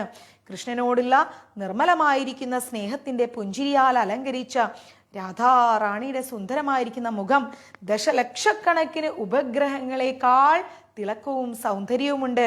രാധാറാണിയുടെ താടിയുടെ സൗന്ദര്യം എന്നാൽ കാമദേവൻ പോലും തോറ്റു നിന്ന് പോയിട്ടുണ്ട് ആ സൗന്ദര്യത്തിന് മുമ്പിൽ.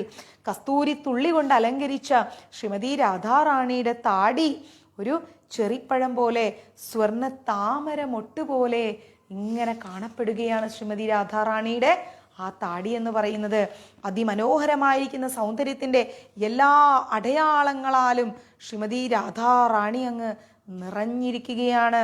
രാധാറാണിയുടെ കഴുത്തും പിൻഭാഗവും വശങ്ങളും ഒക്കെ അത്രമേൽ ആകർഷിക്കപ്പെടുന്നതാണ്. രാധാറാണിയുടെ മുലകൾ എന്ന് പറഞ്ഞാൽ മുത്തുമാല കൊണ്ട് അലങ്കരിച്ചിരിക്കുന്ന പോലെയാണ്. നിറഞ്ഞു തുളുമ്പുന്ന കാരുണ്യത്തിൻ്റെ ഉറവിടമായിരിക്കുന്ന നിതംബങ്ങൾ, രാധാറാണിയുടെ ആ മുലകൾ, ശരീരം, വയറ്, ഇതൊന്നും നമുക്കൊരിക്കലും പറഞ്ഞ് പ്രതിഫലിപ്പിക്കാൻ സാധിക്കില്ല. രാധാറാണിയുടെ മനോഹരമായിരിക്കുന്ന മോഹിക്കുന്ന കൈകൾ, രാധാറാണിയുടെ നഖങ്ങൾ, നെറ്റ് പോയതാണ്. അപ്പോൾ രാധാറാണിയുടെ ആ കൈകൾ എന്ന് പറഞ്ഞു കഴിഞ്ഞാൽ ചന്ദ്രഗണങ്ങളാൽ പ്രകാശിക്കുന്ന രണ്ട് ചുവന്ന താമരപ്പൂകൾ പോലെ സമാനമായിരിക്കുന്ന കൈകളാണ്.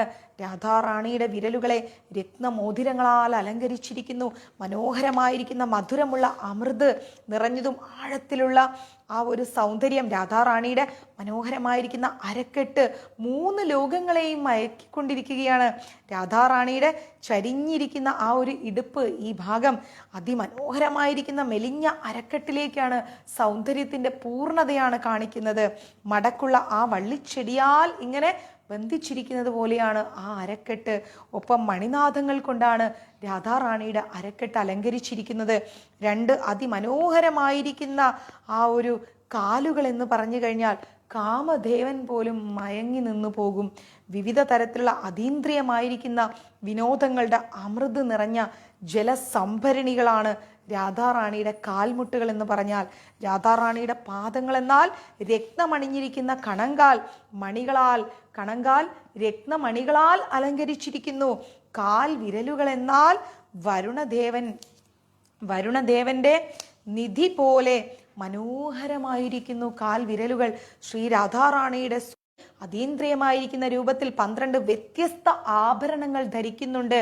രാധാറാണിയുടെ കിരീടം, കമ്മലുകൾ, രാധാറാണിയുടെ അരപ്പട്ട, കണങ്കാൽ വിരലിലെയും കാൽവിരലിലെയും വളകൾ, അതുപോലെ രാധാറാണിയുടെ മോതിരങ്ങൾ, നക്ഷത്രങ്ങളുടെ ചരടുകൾ പോലെ തോന്നിക്കുന്ന രത്നമാലകൾ, കുറേ രാധാറാണിയുടെ ആ രത്നമാലകൾ എന്നാൽ ചെറിയ ചെറിയ ചെറിയ ചെറിയ നക്ഷത്രങ്ങൾ അടക്കി വെച്ചതുപോലെ ഇരിക്കുന്ന ആ രത്നമാലകൾ, ഇതെല്ലാം ആഭരണങ്ങളെല്ലാം പ്യോർ തങ്കം കൊണ്ടാണ് നിർമ്മിച്ചിരിക്കുന്നത്. എണ്ണമറ്റ തിളങ്ങുന്ന സൂര്യന്മാരെ പോലെയാണ് ഈ സൗന്ദര്യം കാണപ്പെടുന്നത്. ശ്രീ രാധാകൃഷ്ണന്റെ ചിത്രവും രാധ എന്ന് ആലേഖനം ചെയ്ത മുദ്രമോതിരവും അടങ്ങുന്ന ഒരു ലോക്കറ്റ് ശ്രീമതി രാധാറാണി എപ്പോഴും ധരിക്കുന്നു. രാധാറാണിയുടെ സെമന്തക രത്നം, ശംഖചൂട ശിരോമണി എന്നറിയപ്പെടുന്നു. സെമന്തക രത്നം ശംഖചൂടയുടെ ചിഹ്നമാണത്. ശ്രീമതി രാധാറാണിയുടെ കണങ്കാലിൽ അണിഞ്ഞിരിക്കുന്ന പാദസരമണികൾ മിന്നുന്ന ശബ്ദങ്ങളാൽ കൃഷ്ണനെ ഇങ്ങനെ അമ്പരിപ്പിച്ചു കൊണ്ടിരിക്കുകയാണ്. ആഭരണങ്ങളും സ്വർണവും കൂടാതെ രാധാറാണി പലതരം പുഷ്പങ്ങൾ, പുഷ്പകിരീടങ്ങൾ, മാലകൾ, അരപ്പട്ടകൾ, കമ്മലുകൾ, വളകൾ, മൂക്കുത്തികൾ, കണങ്കാലുകൾ, വസ്ത്രങ്ങളെല്ലാം ധരിക്കുന്നുണ്ട്. രത്നങ്ങളെക്കാൾ കൂടുതൽ രാധാറാണി ഇഷ്ടപ്പെടുന്ന ഈ പുഷ്പ അലങ്കാരങ്ങൾ എങ്ങനെ നിർമ്മിക്കാമെന്ന് രാധാറാണി ലളിത സഖിയെയാണ് പഠിപ്പിച്ചു കൊടുത്തിരിക്കുന്നത്. 5 കാരണങ്ങളാൽ ക്രമീകരിച്ചിരിക്കുന്ന 5 നിറത്തിലുള്ള പൂക്കളും അതുപോലെ മൊട്ടുകളും കൊണ്ടാണ് ശ്രീമതി രാധാറാണിയുടെ കിരീടം നിർമ്മിച്ചിരിക്കുന്നത്. 5 വ്യത്യസ്ത തരത്തിലുള്ള കമ്മലുകൾ ഉണ്ടാക്കാൻ ഗോപികമാർ കലാപരമായി പൂക്കൾ ഇങ്ങനെ ക്രമീകരിച്ചു കൊണ്ടിരിക്കുകയാണ്. മയില്, താമര അല്ലെങ്കിൽ അർദ്ധചന്ദ്രൻ തുടങ്ങിയ വസ്തുക്കളോടെല്ലാം സാമ്യമുള്ളതാണ് രാധാറാണിയുടെ അലങ്കാരങ്ങൾ. കണ്ണുകളോടെ തിളങ്ങുന്ന രാധാറാണിയുടെ ആ ഒരു പ്രഭാവലയം ചക്രവാളം വരെ നീളുന്ന എല്ലാ ദിശകളിലും തിളങ്ങി നിൽക്കുന്ന മനോഹാരിത നിറഞ്ഞു തുളുമ്പുന്ന സൗന്ദര്യമാണ്. തിളങ്ങുന്ന മെലിഞ്ഞ വളകൾ, തിളങ്ങുന്ന നെക്ലേസുകൾ, ആഭരണങ്ങൾ, ഇതെല്ലാം കൊണ്ട് രാധാറാണി അങ്ങ് കോടാനുകോടി സൂര്യന്മാരെ തോൽപ്പിക്കുന്ന രീതിയിലുള്ള ജ്വലിക്കുന്ന ദീപം പോലെയാണ് ഇരിക്കുന്നത്. മൃദുലമായിരിക്കുന്ന രാധാറാണിയുടെ ആ ഒരു ശബ്ദം, മൃദുലമായിരിക്കുന്ന രാധാറാണിയുടെ ദിവ്യമായിരിക്കുന്ന താമര പാദങ്ങളെ അലങ്കരിക്കുന്ന കണങ്കാലുകൾ, ആകർഷകമായിരിക്കുന്ന നടക്കുന്ന മണിനാദങ്ങൾ. എൻ്റെ പ്രിയ മനസ്സേ, രാധാറാണി പ്രകാശമെന്നാൽ മറ്റൊന്നുമില്ല ഈ ഭൂമണ്ഡലത്തിൽ. രാധാറാണി തന്നെയാണ് ഒരിക്കലും നിലയ്ക്കാത്ത ആനന്ദം, ഒരിക്കലും അവസാനിക്കാത്ത ആനന്ദം, ഒരിക്കലും അവസാനിക്കാത്ത സൗന്ദര്യം. ശ്രീമതി രാധാറാണി തന്നെയാണ്. രാധാറാണിയുടെ സൗന്ദര്യത്തെ വർണ്ണിക്കാൻ നമുക്ക് ഒരിക്കലും സാധിക്കില്ല. ശ്രീമതി രാധാറാണിയുടെ കാരുണ്യം എല്ലാവരിലും ഉണ്ടാവട്ടെ. हरे सर्वम कृष्णार्पणमस्तु। प्रभुपाद की जय, गुरु महाराज की जय, राधा पवनपुरेशन की जय, श्रीमती राधा रानी की जय. जय श्री राधे राधे, जय श्री राधे राधे, जय श्री राधे राधे. എല്ലാവർക്കും ഹൃദയം നിറഞ്ഞ ഓണാശംസകൾ. ഇതാണ് എൻ്റെ ഓണം ഗിഫ്റ്റ്. ഹരേ കൃഷ്ണ. ഓണസമ്മാനം. ഹരേ കൃഷ്ണ. നാളെ കാണാം.